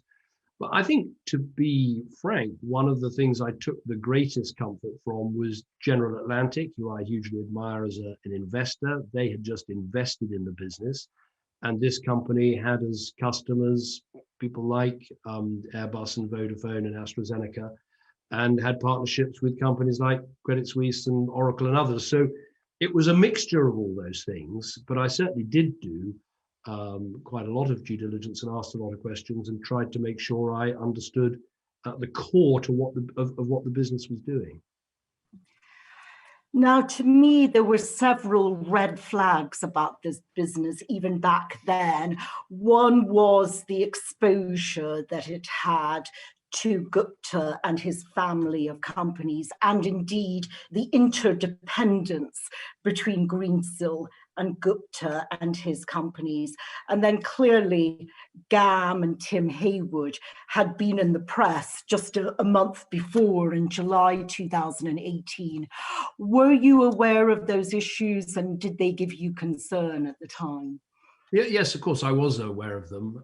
I think taking them separately, on the GAM issue, that was reported widely in the newspapers. I asked a lot of questions about it, got a lot of reassurances about it. It's a complicated issue, but ultimately, one of the funds that was closed, all the investors received their money back, and there was a GAM Greensill supply chain fund that continued to operate, I believe, successfully pretty much throughout the time that I was working for the company. And of course, the Credit Suisse funds at the same time were expanding. And so one of the key questions for the company was, have you got the distribution potential for these assets you're creating from the finances you're providing to small businesses? And the list of banks that was buying these was growing, and there were the other funds. So I think that I asked questions about, I thought was important, but I thought I got satisfactory answers. The issue of client concentration, and specifically on Gupta and GLG, I think this was something I did ask about before joining, and asked a lot of questions about while I was there. The reassurance I always got was that there was a plan to deal with this concentration and over time reduce this concentration. But obviously that is not something that happened satisfactorily. And I think, I think you heard that from Mr. Greensill when he gave his evidence, that it's an important concern. And did your view of the company change over time? Was there anything that concerned you over time? Well, at the time, I joined the company in August 2018, just after the General Atlantic investment, where, of course, they'd done an enormous amount of due diligence. And then during the time I was working for the company, there was this big SoftBank investment. Now, I know SoftBank and the Vision Fund isn't everybody's cup of tea, but nonetheless, they are a heavyweight investor and again do a lot of due diligence. And the number of partnerships and customers seem to be growing in a healthy way. I mean, as I tried to say to one of your colleagues, my enthusiasm for this business was very simply based on the idea that if you team up with large corporates, you pay their suppliers early, you're pumping money into small businesses, and anyone who goes anywhere near a small business knows that cash flow and credit and working capital are absolutely crucial to their success and survival. That is why I believe this was a worthwhile business. And so the more we could add those big corporate clients, many of which were added while I was working with the company, I thought the stronger the company would be. But clearly, this company has failed. If you work for a company that goes into administration, you look back and think of all the different choices you could have made. And of course, I'm doing that. But as I say, during the period I was working for it, there were good signs of strengthening. But there was this issue of Gupta, which I don't think was adequately dealt with, and that became a looming problem. And clearly the business model here was to have the receivables, package them up with credit insurance, and then on-sell them to Credit Suisse Asset Management and then to investors. Were you aware in September that Tokio Marine had decided not to renew the credit insurance? Because again, that would be a flag to me that the business model was in real jeopardy. Well, I wasn't a director of the company and I wasn't on the credit or risk committees. I don't think I was aware of the deadline with Tokio Marine. I listened every week to the sort of company podcast that was describing how the company was going, and there seemed to be a good position with 28 insurers, I think it was, and a number of new insurers coming on board. So I don't think I was aware about that looming deadline. I mean, one point I make is, when you're an advisor to a company but not a director, one of the things you ask yourself is, does this company have an effective legal function? Does it have an effective credit committee, risk committee, audit committee? Is it a strong board? And the answer to all those questions seemed to be, to me, to be pretty positive. And of course, as an advisor, not a director, you take comfort from that. And just on that part, and saying that he wasn't, but I am aware that they worked together in the past. From what I saw of how Maurice Thompson worked, I thought he was he had this extraordinarily long experience in banking and finance, not just at Citibank, but at Warburg's, I think, before. He was a very effective chairman. I think he, held the management to account from what I could see effectively. And again, when you're thinking about being an advisor to a company, that's one of the questions you ask is the capabilities of the chairman and the people on the board. Yes. And can I just ask you about your role with clients? You said that part of your mission was to go out there and win new business. I do believe that you actually went to visit the credit insurers in Australia. What was the nature of that visit and that meeting? That meeting was really a sort of general catch up and getting to know you meeting. I was in Australia, I think, I was giving a lecture tour to a Australian Jewish organization. And because I was in Australia and Lex Greensill was in Australia, he said, I think we did a meeting with some clients, some prospective clients. And we also went to see this insurer, but it was not a significant business meeting. It was just a getting to know, checking in with, and for me to get to know them. And did you meet a Mr. Brereton there, who was subsequently fired, as my understanding, for exceeding his risk limits to Greensill Capital? I don't remember exactly who I met. I'd have to. I may have a record of it. I may not. I understand. And I believe your office has denied this, but there have been reports that Mr. Greensill was offering up meetings with you almost as rewards if people in government accepted meetings with him. Can you just categorically say that you were not aware of that practice? Totally not aware of that. I would carry out a lot of meetings for the company, whether it was with customers or suppliers or partners or what have you, but I'm not aware of that at all. Yes, and I'm being told that my time is up. So just one final question.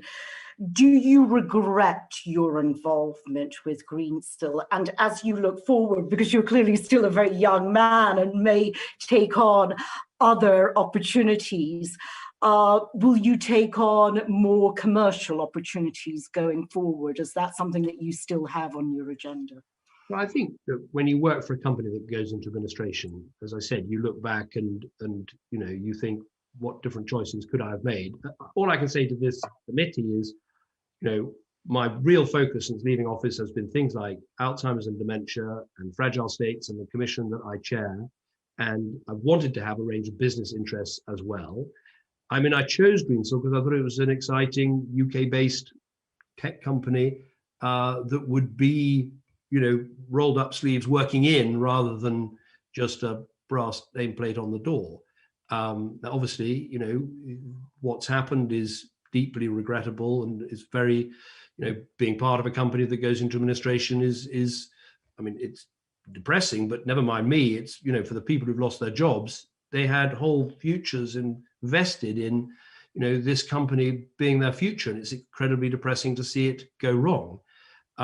In terms of my own situation, I think I have some commercial interest, but I've got a lot of work on with dementia. I chair their early diagnosis board for how we can try and diagnose dementia earlier and therefore find the cure.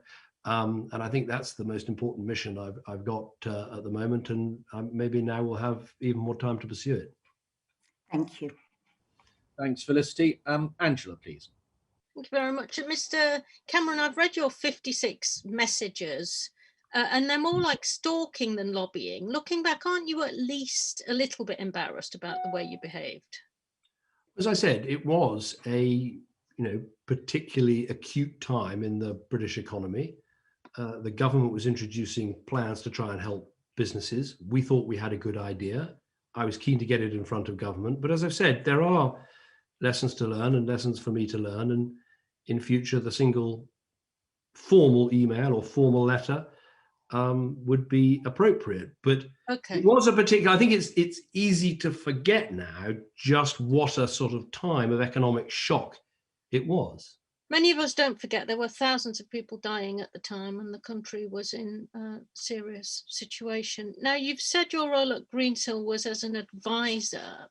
Did you ever write to NHSX describing yourself as a director of the company? I think there was an email which I've seen where I think I described Bill Carruthers as a fellow director, and it was a mistake. And if that's the one you're referring to, that was a mistake. I wasn't a director of the company. I was an advisor, and as I said, I didn't sit on any of those sort of subcommittees of the board that are so important to a company like that. Did you do the same in writing to counterparties in Australia? I don't Describe yourself as a believe director. I don't believe I did, no. Will you undertake to check your records and keep the committee informed of the outcome of a check that you do on that? Of course. Thank you very much.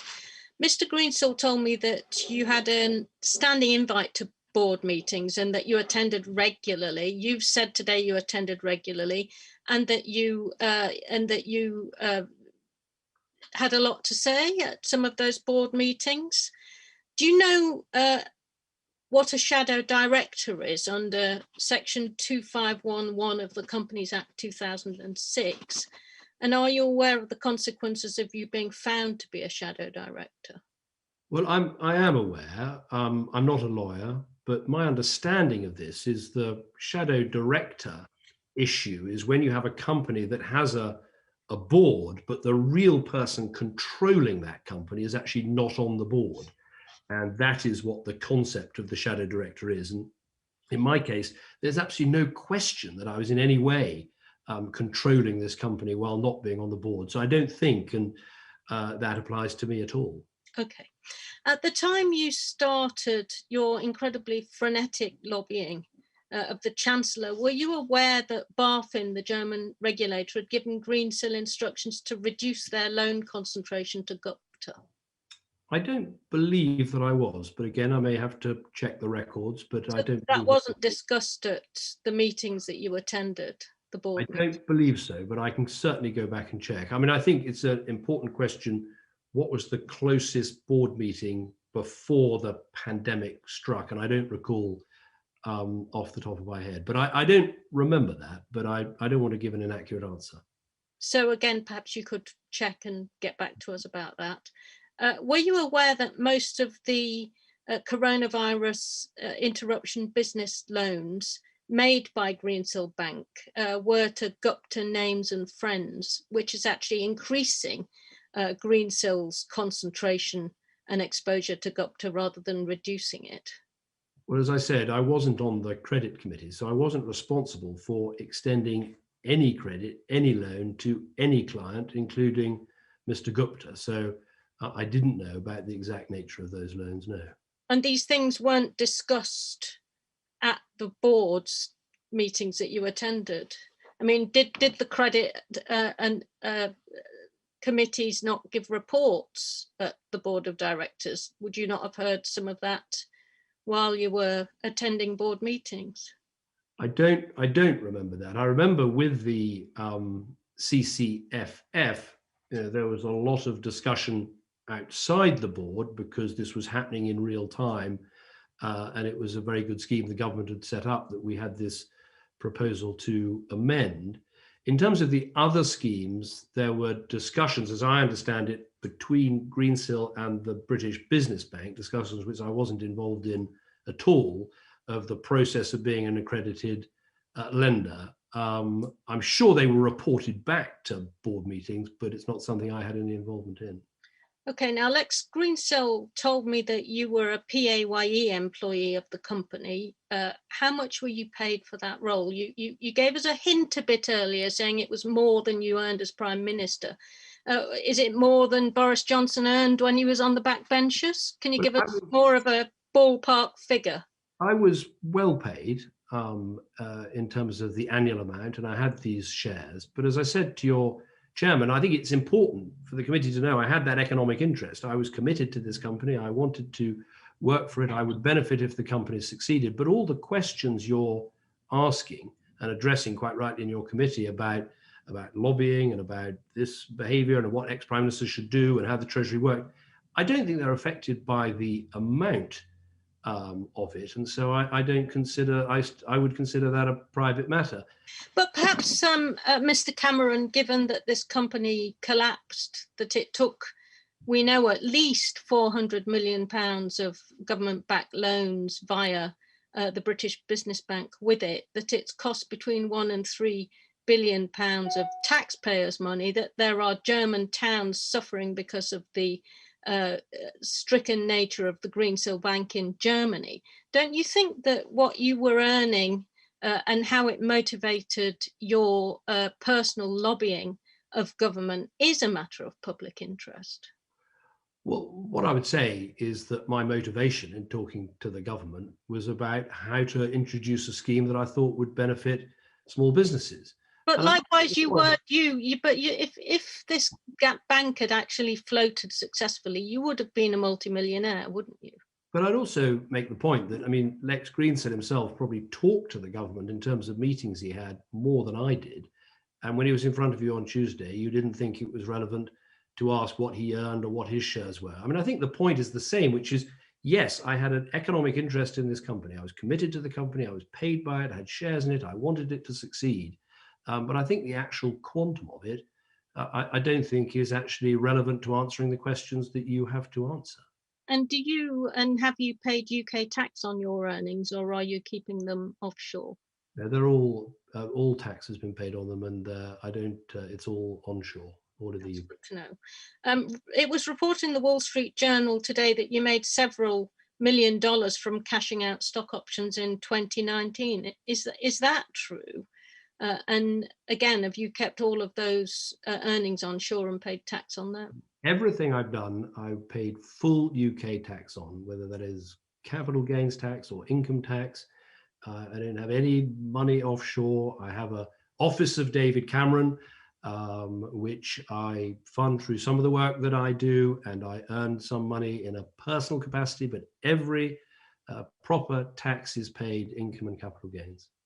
Can I just ask you about prospective receivables? You seem like Mr. Greensill was reluctant to recognise that phrase and talk about future receivables instead. Yet that phrase does feature in court documents in America, and it also features in correspondence that Mr. Gupta had with the Financial Times over fraudulent invoices, it seems, that were securitized by Greensill.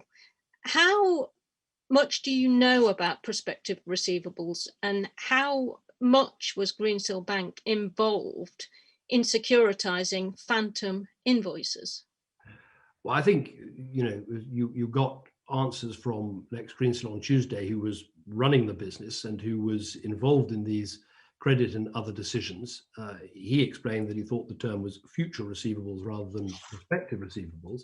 The point I would make is, and I think he said that only 20% of the business was future receivables rather than actual receivables.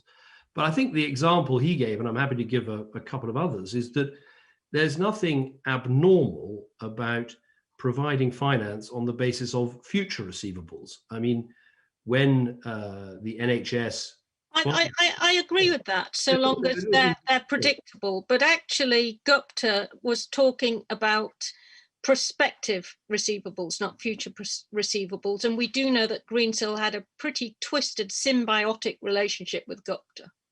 Well, I think that I heard Mr. Greensill's evidence where he said that, all financing had to be based on actual invoices and not, of course, any fake invoices, and that's a very important consideration. But I think, and your committee will have to think about how to answer this, but what I wouldn't do is to say that all financing on the basis of future receivables is a bad idea. I mean, no, I wouldn't say that as either, but of course, phantom invoices are a bad idea. Phantom invoices, of course, that would be a very serious accusation.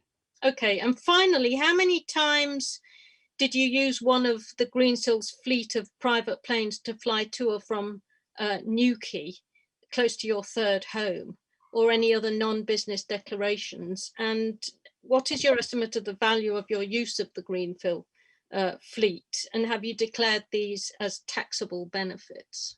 I haven't got a complete record of the use of planes. I mean, it was used quite a lot by Lex Greensill and senior managers, and sometimes myself, on business visits, and I did use it a handful of times on other visits, and of course all proper taxes and all those things would be dealt with in the proper way. Thank you, Chair. Thank you very much, Angela. And going now to Anthony, please. Thank you, Chair, and thank you, David Cameron, for coming to give evidence to our committee. I just want to follow up a couple of questions that Angela Eagle was asking about the prospective receivables. And I completely support, what you say about the role of supply chain finance. I myself have helped promote it, and securitizing supply chain finance assets is not necessarily an issue. And doing future receivables, such as with the pharmacies, not an issue at all. The issue here is where there have been a lot of stories in the media about Grant Thornton, the administrator, coming across, trying to unravel all this and coming across invoices where the companies that have supposedly issued the invoices said they had absolutely no commercial arrangement with Liberty Commodities, with Gupta, and they certainly seem to be fraudulent, or they were and we don't know whether they were made up by the Gupta, or whether Greensill knew about this or not. When you must have read these reports, and you must have been concerned about what was going on under the bonnet there, even if you didn't know it at the time. No, well, the recent reports that have come out about this are clearly very disturbing, if true. As I say, I wasn't involved in credit extension, not to Gupta, but to any company. That wasn't part of my role. But obviously there's a difference between future receivables, known cash flows, for instance, your mobile phone in your pocket, you pay for with a contract, and that is a sort of future receivable, if you like. There's a difference between that and something that, non-existent prospective clients that, haven't even been contacted yet. That is a different thing. So look, I don't know any more than you do about that. I've read that in the newspapers. It seems concerning, and I'm sure that it needs to be got to the bottom of.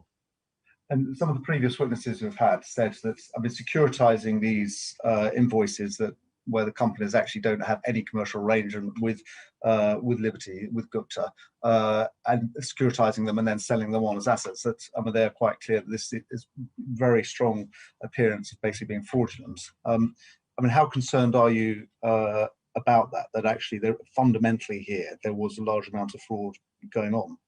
Well, I certainly, haven't seen any evidence of that myself directly. I thought Mr. Greensill sort of explained the difference between actual receivables, he avoided answering the questions on it. Security that goes with future receivables, the role of insurance. But obviously, that is, if what is being suggested is true, then that properly needs to be looked at.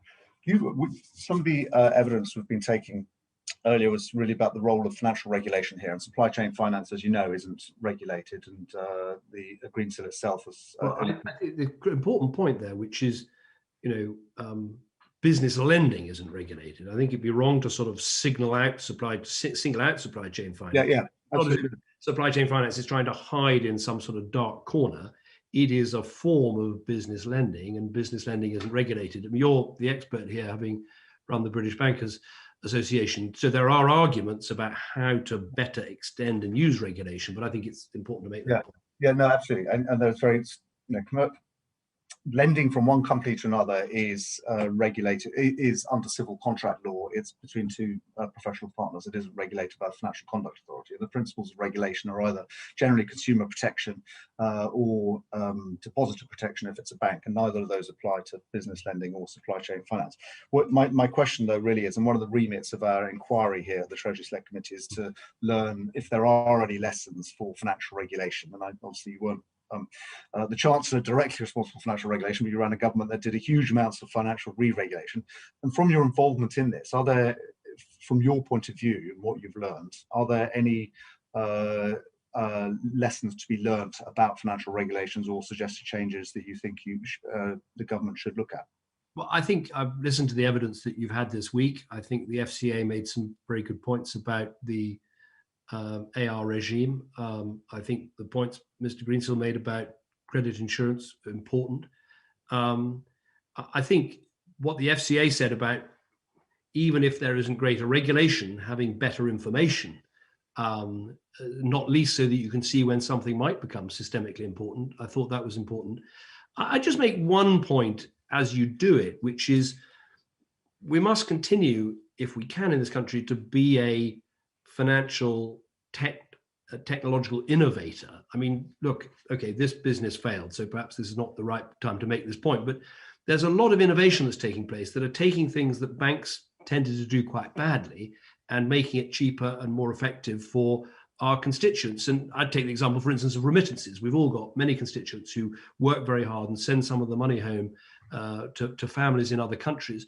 You know, for years they've faced high charges and poor service, and now technology, blockchain and other mechanisms and companies like Revolut and Monzo and all the rest of it are making that much easier. Now that's a great thing. So as we regulate better, let's not lose the ability of technology and capital markets to deliver low-cost finance for people who can really benefit. Yeah, no, I certainly support that. And I should declare that since I left the British Bank Association, I've also been involved in financial technology firms, quite a few of them, and invested, and indeed been an actual legal director of some. My one question, if you have described Greensill as a fintech firm, and one thing I've learned from my involvement in fintech is that it's quite an appealing phrase, and lots of people describe companies as fintech without them really having any tech there. And in particular, lots of people use the words artificial intelligence in a very sort of slapdash way, when there's nothing that intelligent about it in terms of technology. I was just wondering, how much did you look at the technology of Greensill? Because again, there've been quite a lot of reports of people lifting up the bonnet there. It had no sort of proprietary platform itself. There was nothing really that sophisticated about the technology. I certainly wouldn't pretend to be an expert in this, but it seemed to me what Greensill were doing with partners like Oracle or Taulia or Textura in the past, using the information in a company's ERP to make sure you could extend credit to suppliers and indeed to employees faster. I think that does qualify for fintech, because the fin is the access to the deep capital markets, and the tech is using the ERP to make credit decisions better and faster. And I know that sounds all very techy, but ultimately what it can be about is trying to, make the cost of your mobile phone lower, making sure you can access your pay on a daily basis rather than waiting till the end of the month. I think these are quite powerful changes. So whether you want to call it tech enabled or fintech, that's a matter of choice, but it's certainly using technology and capital markets to make people's lives better. My last question is about your communication with the Treasury. You obviously made various explanations about exactly what Greensill did. There is, as we said at the beginning, as you recognise, serious questions about the potential for fraud there, and the business model not being all that it seemed. And certainly, you've seen Lord Minder's evidence about that. How much did you check what you're telling the Treasury was actually fully true, and that are you satisfied that you made all the right inquiries to make sure that you as a former Prime Minister were not passing on any false information to the Treasury? Well, that's a very good question. The briefing note that I sent, and many of the emails and text messages was sending the same briefing note to different people. That was drawn up in consultation with people at Greensill, and I asked that it was very carefully checked and that all the information in it was right, and I believe that to be the case. And did you challenge any of the information at all, or did they provide you with the sort of pro forma? I think it went through a number of drafts from memory. I'd have to check that, but that was the point. I thought we had a strong case. I wanted to make sure we didn't overstate anything. As I say, I think we did make a mistake in that.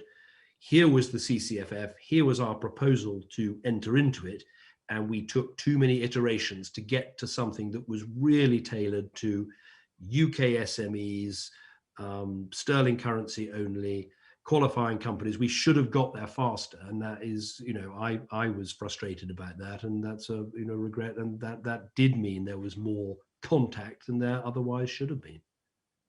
And my last question, Felicity Buchan asked you whether you regretted it, and you slightly sidestepped answering that in a direct way.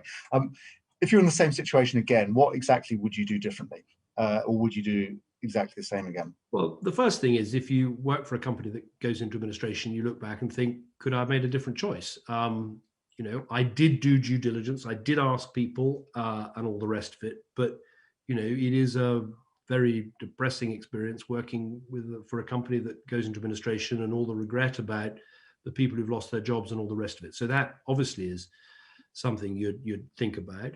In terms of the contact with government ministers, I've said many times, you know, ex-prime ministers are different, and a letter or an email once is better. We were in special, I mean, what I'm saying to the committee is I think we were in very special circumstances, and that explains why I did what I did. But as I say, there are lessons to learn, and I'm sure your committee will perhaps give me some other ones to learn too. Can I just push you on that one point? Apart from sending a single letter or a single email, rather than the volume of communication you had, is there anything else you would have done differently throughout this episode? Well, also getting to a better answer to how to amend the CCFF faster. I think that is, you know, as I've said, that was something we could have done better. Also, I think, look, when the company went into administration, you know, I waited quite a while before making a 1,700 word statement or whatever it was. I thought I was not the right person to go out and explain why the company had gone into administration, because I wasn't running the company and I wasn't a director.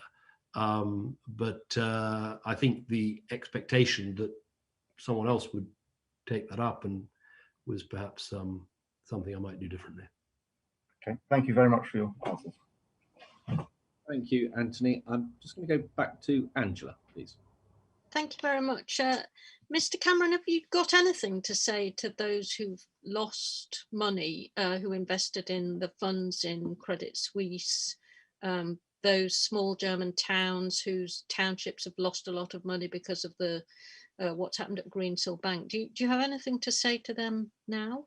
Well, I do have. Obviously, it's a great regret that this company has failed, that it went into administration. You know, and the people I feel most sorry for are the people who work for Greensill, many of them at the HQ in Warrington, who worked very hard, who believed deeply in what the company was doing and have lost their jobs.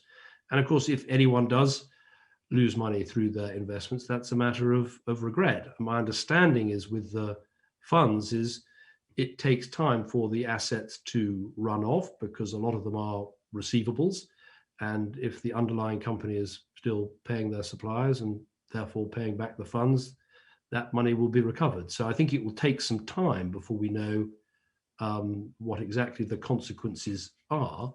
But obviously, I'm extremely sorry for anyone who's lost money or lost out or lost a job because of what has happened. And Mr. Cameron, what about the 5,000 workers who work at Liberty Steel, whose future is once more in doubt? And what about all of us taxpayers who've subsidised the British Business Bank's loans, which also are likely to be irrecoverable as a result of this collapse? Well, obviously, I'm very keen for Britain to continue to have a steel industry. As Prime Minister, I got very involved in the issues about Port Talbot and about Scunthorpe. And, you know, we're a great industrial nation. I hope we can maintain parts of our steel industry. And for all the concerns I have about the concentration on Gupta and GFG, you know, the idea of a green steel industry where we melt down more of our own scrap rather than export it and try to build a steel industry on that basis is something that I think has merit. So I hope that those steel jobs can be maintained. I think, look, perhaps your committee can help us get to the bottom of it, but I think it wouldn't be fair to say, well, it's the failure of Greensill that is putting GFG in jeopardy. It's a symbiotic relationship that obviously went wrong between the two. You know, all steel jobs that can be saved, I hope they can be. And Lord Macpherson, in his evidence to us, told us that the phrase he used with typical understatement, because I know him well too, is it is slightly disappointing that officials' time was wasted when that was a valuable commodity because of the wider crisis. Did you give enough thought to what Treasury was having to deal with before or during or after you were generating your 56 messages? Well, of course, I did think about this before calling the Treasury, and I read Nick Macpherson's evidence, but I also, as I say, would draw your attention to the current serving Permanent Secretary and Deputy Permanent Secretary, who said that they didn't feel under pressure, they didn't feel it was inappropriate use of resources. But I think it is a genuine question about, we know that the banks have excellent access to the Treasury, and quite right too, but when a lot of lending is carried out by non-bank financial institutions and by fintech firms, I think it's important that the Treasury, the Bank of England, understand how those work and how they could be included in schemes. So summing that up, it's really no regrets then about your own personal behaviour? I'm not saying that at all. I think I've said very clearly that ex-prime ministers are different. I've reflected on all that's happened. I think there were very special circumstances in the crisis, the potential economic crisis that followed COVID. But in future, I accept that ex-prime ministers in their different position should restrict themselves to a single letter to make the points that they might want to make. I mean, hopefully there won't be any of those, but it was a particular time. Chair, thank you very much. Okay, thanks very much. David, can I just come back to one point, which is gnawing away at me a little bit? I think the intention is that what somebody is paid or what financial incentive arrangement they may be on is not relevant when it comes to how motivated they are or what the motivation is. I think most people would struggle with that idea, and I would accept that if these are small amounts, then you're probably right. But if they're very large amounts, then it's hard to argue, I think, that they wouldn't have some bearing for certainly most people as to how they would behave under those circumstances. So could I just press you just a little bit harder on this basic salary that you were on with Greensill? I mean, are we talking about something, say, up to $1 million or over $1 million, or can you give us some kind of feel? Because if it's a relatively small amount, then fine. But it was a generous, big salary that you might earn at someone in my position at a bank or what have you. And the reason for, if you're being stubborn in pursuing me, I'm being stubborn in my responses. I do think it's important for people to know there was a economic interest, absolutely, both in pay, in cash, and in shares. But the questions you're asking and answering, I don't think require to know the exact figures. But yes, it was a generous salary. A generous salary could cover a lot of possibilities, couldn't it? I mean, can't you give us something a little bit more specific than that? Well, I think, as I've said, if I had gone to work for a large bank or such like, as some of my predecessors have done, perhaps it would have been even more. But I didn't want to go and work for a large bank. I was excited by working for a UK fintech firm. But as I say, in anyone's terms, it was a generous salary. Okay. Could I go to Steve, please?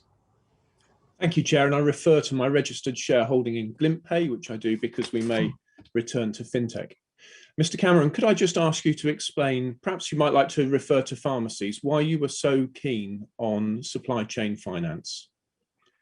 I was keen on it for a very simple reason. Maybe the way to do it is to go back to 2012 when Lex Greensill produced this scheme in government. We were in a credit crunch and he assembled a whole team of UK corporates who had agreed to pay their suppliers, to get their suppliers paid early and use supply chain finance, effectively extending their credit terms, because they can borrow money very cheaply, to all the companies right down in their supply chain. And it was this combination of using capital markets and technology to help small businesses get their bills paid on time that, you know, I saw as a not just a good economic measure, but a socially useful measure. And that was one of the things that attracted me to working for the business. So when Mr. Greensill gave us evidence, he particularly talked about the technology and machine learning when I pressed him. What's your understanding about the extent to which those future prescriptions were certain? Well, if you take the NHS example, so to start with, my understanding is the first scheme was literally, instead of the pharmacy waiting, you know, 30 or 40 days for the NHS to cough up the money, as soon as they had the invoice approved, they could get the money from, at that stage, Citibank. So that was classic receivables finance. What changed with the new scheme was that an algorithm was being used to help predict the prescription behavior of each chemist, and so they could get the money in advance of actually making the prescriptions. Yeah. Now, this was incredibly popular with pharmacies. I mean, a lot of them saw their cost of capital plummet. They saw cash flows to their business improve, and it was a very successful scheme. Now, I wouldn't overdo the extent of machine learning and artificial intelligence. I mean, it's fairly predictable what if you think of the pharmacies in, is it High Wycombe? Wycombe, yeah. Wycombe. You know, you have a regular bunch of customers with regular prescriptions, so it's quite easy to predict.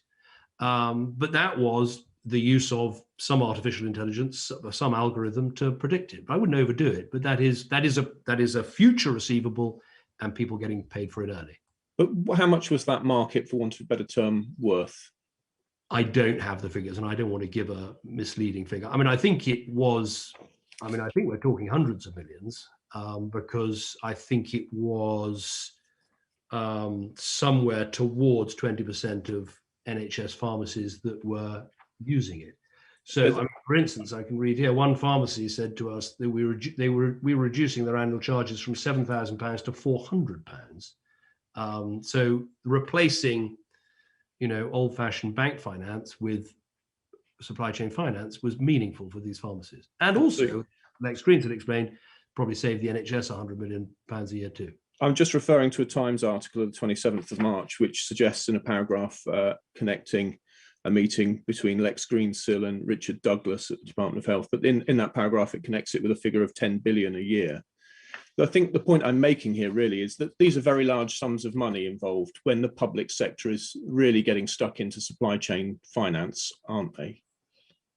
They are big figures, and it does lead to this whole question, why do you need an outside body to do it? Why can't the NHS just pay faster? Which I think is probably something the PAC might come on to when they talk to me later on.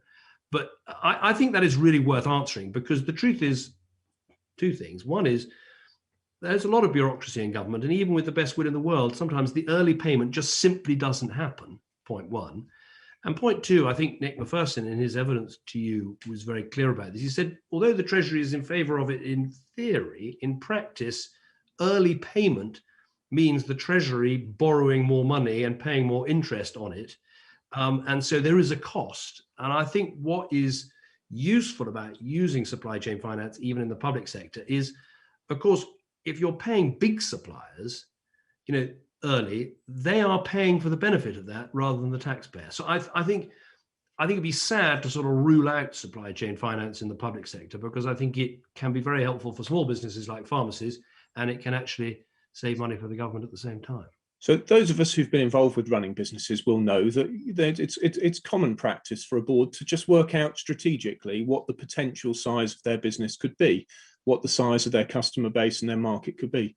What was your estimate? What was the board's estimate of the potential size of this supply chain finance market within government? I don't have the figures for within government. I mean, the point I'd make is, while there were lots of ideas in government, actually only one, the NHS pharmacy scheme, actually happened. So I'm sure you could ask Greensill itself or a consultant to give you an estimate. I'm sure there are lots of potential uses, but they have to be properly tested to make sure they're value for money, and only one has actually happened, in my view. What the overall size of the market could be elsewhere is, you know, as you know, having run a business, working capital is working capital globally is an enormous number. And if supply chain finance can provide more working capital solutions, there's a very big addressable market. But there was a point in my briefing pack, I can't quite find it here, but there was an account in the press of Jeremy Haywood making introductions at the MOD for Lex Greensill, suggesting that no stone should be unturned in terms of applying supply chain finance to the MOD's spending. Do you recognise that as having taken place? I don't know exactly. I mean, look, Lex Greensill was brought into government by Jeremy, as I said in my statement, to help solve an important problem. And my understanding is lots of ideas were looked at, including the MOD. The only one that actually came off, because I think it had such a good working case, was NHS pharmacies. But I'm sure lots of other things were looked at. I think, look, Jeremy, I mean, it's he's been attacked about some of these things, which I don't think is fair. He's not here to defend himself. He was an outstanding civil servant, and he was wanted to bring good people in to try and shake things up and deliver good public services. And it's important to put that on the record. So when the board was considering the size of its market, did it think that it might end up applying supply chain finance to 1 billion, 10 billion, 100 billion of government spending? Well, the total amount of credit extended by Greensill in last year was 140 billion. That was around the world, taking in whatever it is, 150 countries. In government, it was simply this NHS pharmacy scheme, and I can give you the figure for that. I don't think, I mean, if you look at the planned expansion of Greensill, government provision wasn't a huge part of it. It was really winning the big corporate clients all over the world. Yeah. And that was the biggest focus for the business. So what I'm driving at here is, by the time you're using this method with government, you're using it with people's salaries. You've referred to the Earned app. The potential size of this business was hundreds and hundreds of billions of pounds, wasn't it? Yes, but remember that if you take the $143 billion, actually not pounds, I mean, that is mostly funded through intermediaries, through the Credit Suisse funds or through banks or what have you. So the financial capacity to deliver that, particularly, something that is low risk, such as, I mean, I was a passionate fan of the Earned app, because you and I know there are lots of people in our public sector who access payday lending or other forms of credit that cost them a lot of money, and it'd be much better if they could draw down their salary as they earn it. Now, of course, if you finance something like that, the risks are very low, because the chance of the NHS not paying its wages or not paying its wages are very low. So I'm sorry, I'm giving you long answers, but you can. No, that's okay. So to turn back to the COVID corporate finance facility at the Bank of England, where does that money come from when the Bank of England issues it through that facility? Well, the bank was acting on the Treasury's behalf. I don't. I mean, I think it's a Bank of England facility that, of course, is there to buy commercial paper, and that is an asset. And obviously, if those companies continue to succeed, then the costs of that purchase will be relatively low. Well, in the jargon, it's financed by reserves, which of course means it's new money. The COVID corporate finance facility, as people will find online, is new money coming into existence. So wasn't the proposition that you were making, I know you know that I've got a big interest. I remember a conversation we had about base money creation and your view. Yes, but let's not get into it now, because I'm running out of time. But the point I'm making is that when you were arguing that Greensill should use the COVID corporate finance facility, what you were effectively doing, I think, was arguing that these securitizations should take advantage of the Bank of England's money creation. Isn't that right? Look, it is a very important point. Greensill at no point was asking for a loan or for a bailout or for direct government support. That is not what was happening. What we do, or what we did, was, go to Vodafone and say, we'll pay your suppliers early, you pay us in 60 or 90 days, create a bond based around that. And if the CCFF had invested in bonds like that, that would have been money directly into Vodafone's supply base and other British companies' supply bases. That's what these things are. So they're quite like commercial paper. Now, finally, I feel I must, with regret, I must ask you a delicate question, because I feel if I don't ask it, it will be asked elsewhere. Were you at any point while you were Prime Minister directly advised by Lex Greensill on the issue of supply chain finance? And in the course of those conversations, at any stage, did he intimate that subsequently you might end up working for Greensill? Well, the answer to the first question is he worked in Downing Street. He produced this one initiative, which was a combination of private sector firms signing up to do supply chain finance and the NHS pharmacy scheme. That came to me from civil servants in the proper way, but I think it was largely his work. And we announced that in October 2012. And as far as I was concerned, that was a successful scheme. I think I met him twice while I was in Downing Street, and I can absolutely confirm at no stage did he ever suggest that I would go and work with him or for him afterwards. That happened after I left office, and I think that's a very important point. Thank you very much. Great, thank you, Steve. And Lushanara, please.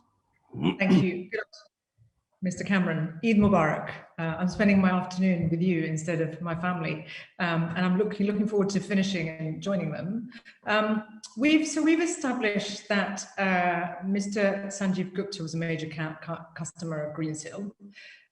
Did you know how much money was being loaned to Mr. Gupta's Metal Empire GFG Alliance? Yes. I don't have the exact figures.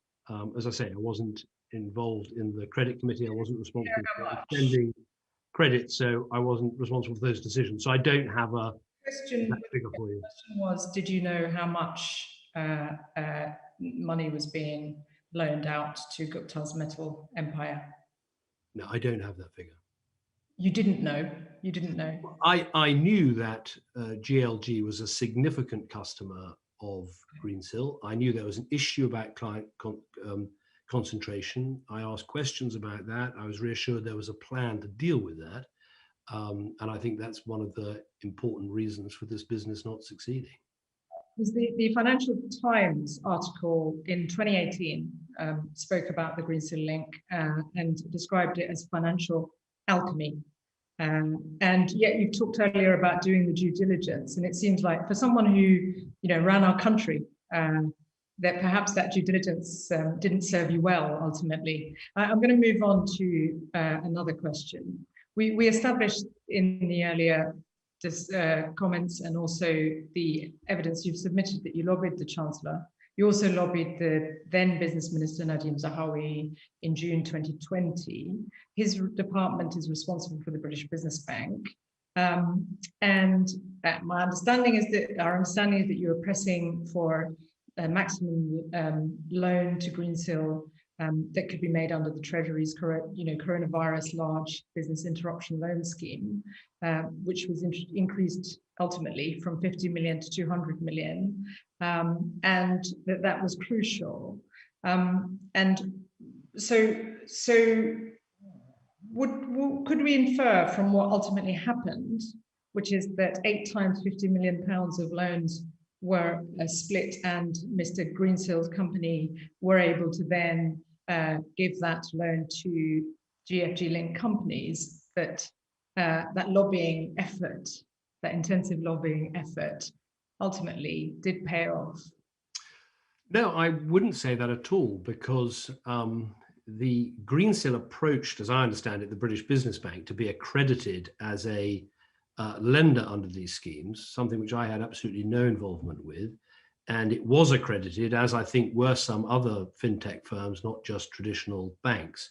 So that was a successful approach. When Greensill asked to be raised to the higher level, that was ultimately rejected, I think, by the British Business Bank and by the Treasury. So no, I wouldn't agree with that formulation at all.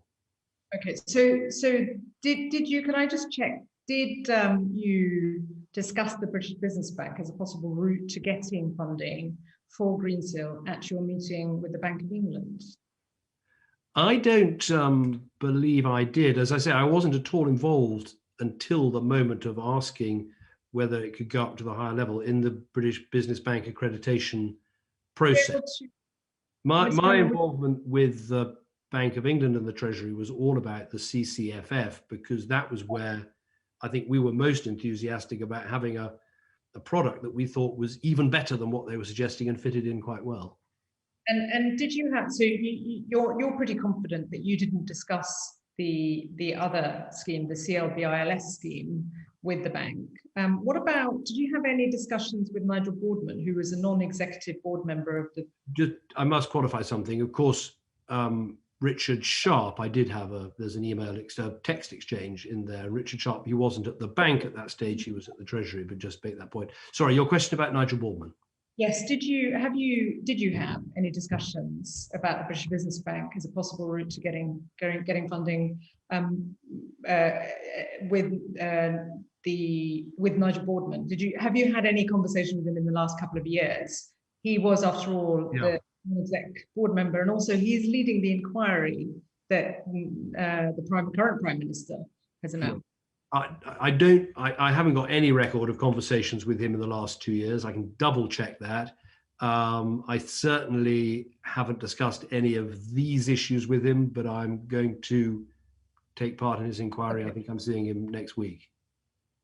I hope you can understand why I'm asking these questions, because there's a very close relationship between people in power, or people who have been in power like yourself, and what we have, as you've heard, is the spectre of £1 billion, as Lord Miners pointed out and others have pointed out, of public money potentially, certainly be at stake, and 3 to 5 billion lost to the taxpayer.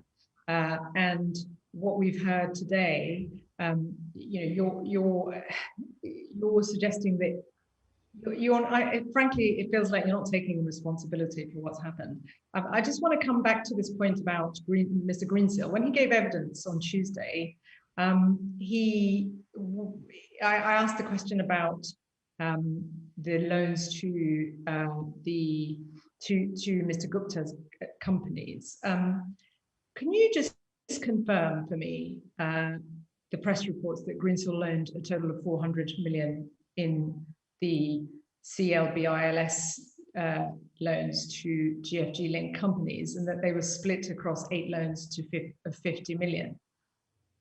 I don't have that information. As I say, I wasn't involved in any of those lending decisions, so I don't have that information and can't confirm that. Right. So you don't know. You don't know. Not for certain, no. I mean, I mean, as a former Prime Minister, it seems like you either conveniently turned a blind eye on things, or you didn't do the due diligence properly, or you didn't have proper oversight, and your reputation is now in tatters, Mr. Cameron. Well, I was an advisor to the company, and I thought I could help the company with some important tasks that included its international expansion and winning customers and working with partners. But I wasn't involved in lending decisions. I wasn't a director. I wasn't on the credit or risk committees.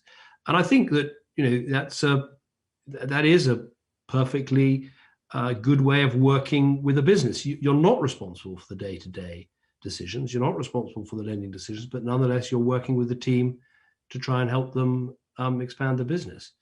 I talked about the due diligence that I did before joining the company. Obviously, I greatly regret this company's gone into administration, and there are lessons to learn from that, which I'm sure your committee are going to help us all to learn.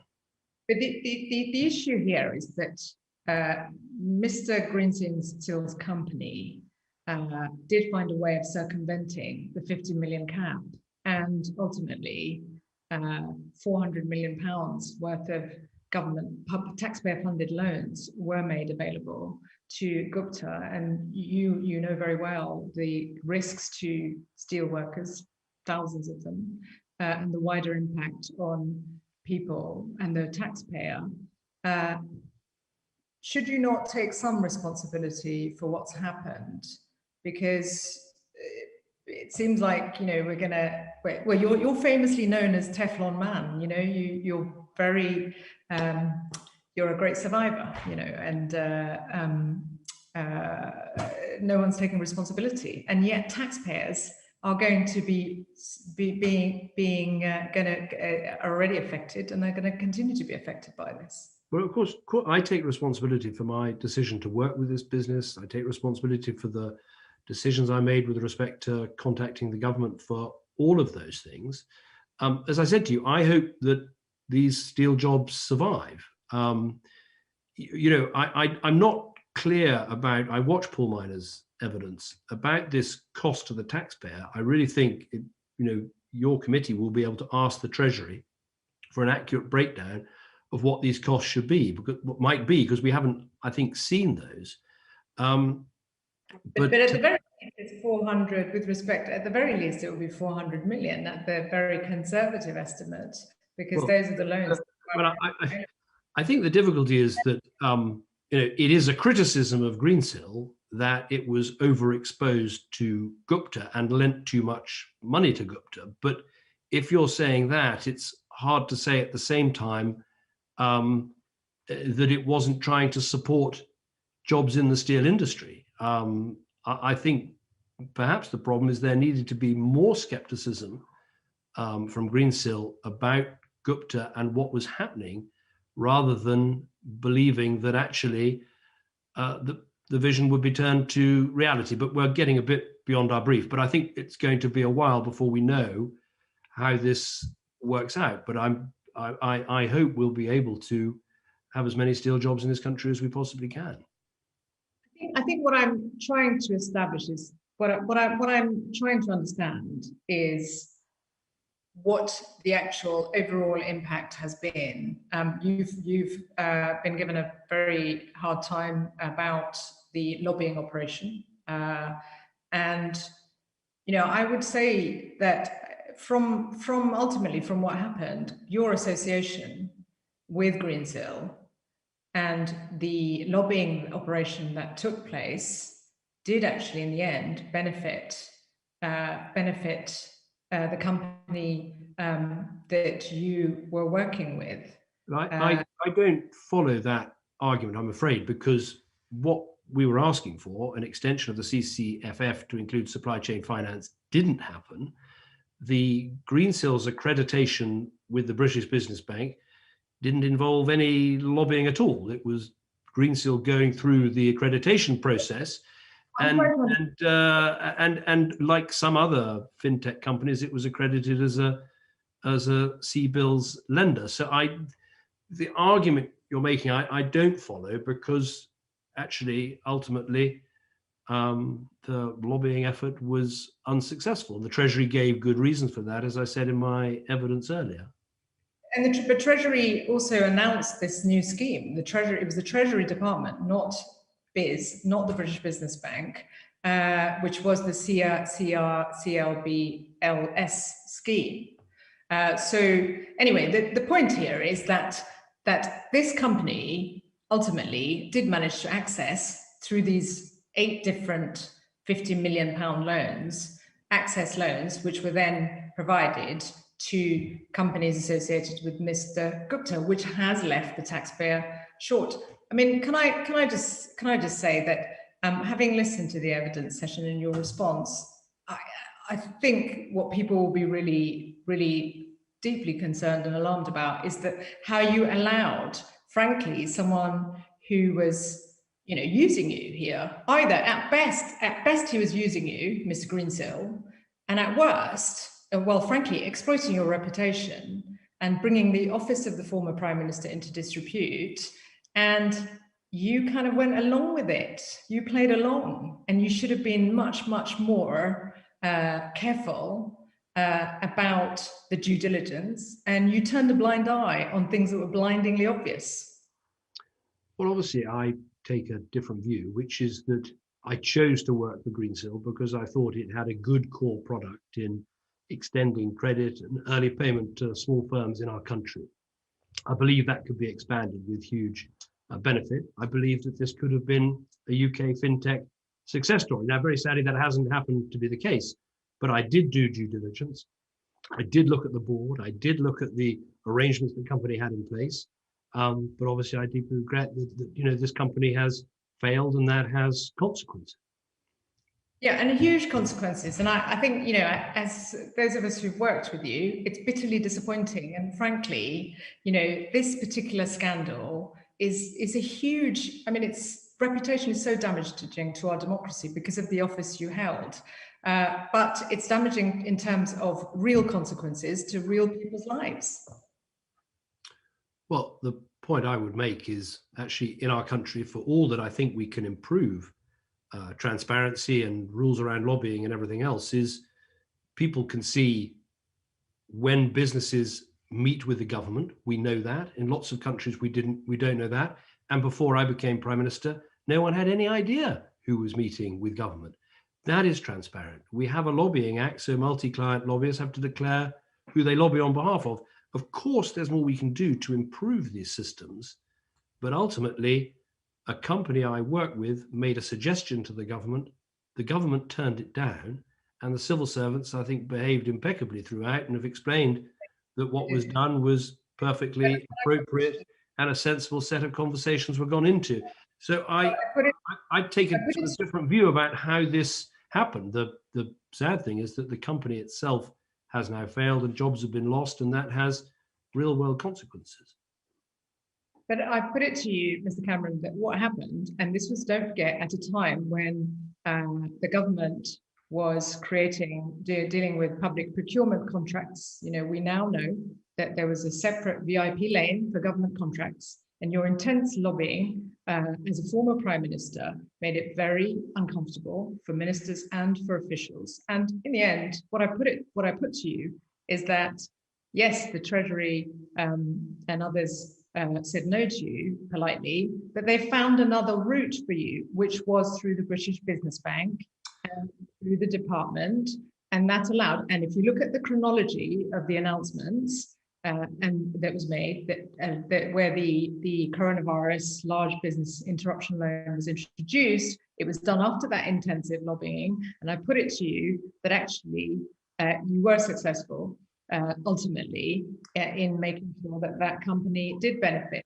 And that this stuff smacks of favoritism and power. Those in power, like yourself, with powerful connections and relationships, getting access to decision makers and having that access to the VIP lane, the fast lane, into what you want. And that is fundamentally damaging to our democracy, and it puts the civil service, the impartial nature of our civil service, at a you know, in a very difficult position. And you should have known better, Mr. Cameron, not because of the thing you've said about lobbying. You were the architect of the Lobbying Act. You should have known better. And frankly, it's bitterly disappointing. And frankly, I have no pleasure in having to sit in this meeting with the former Prime Minister. Okay, you were, in your own words, you were the future once. I have no pleasure in being in this situation, sitting in front of you, and for the country to see the former Prime Minister being used in this way by, frankly, somebody who was close to, who was frankly acting like a con artist. I just perhaps make one point on the application to the British Business Bank. I mean, I do believe that was a separate application process in which the Treasury wasn't involved, but it's a very good question for your committee to take up with the Treasury about whether that was a separate application process. I believe it was, but that might be one outcome of this conversation. For announcing it, I'm very grateful to your time. I'm simply saying it's deeply disappointing, and I hope out of this episode and out of that experience that you've had, that we can make sure that no Prime Minister is ever caught up in a scandal of this nature, because it's bad for our democracy, it's bad for our impartial civil service.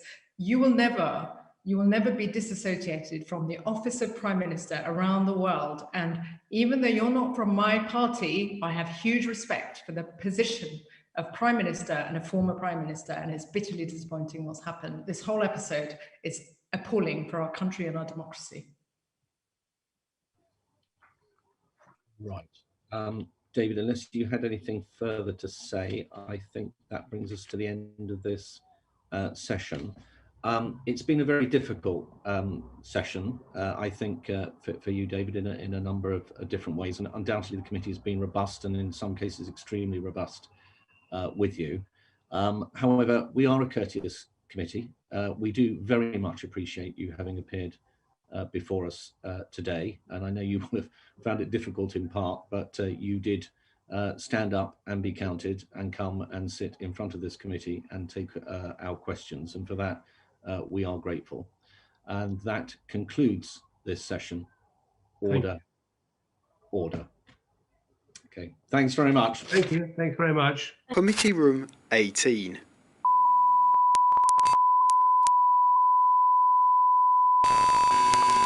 Committee room 18.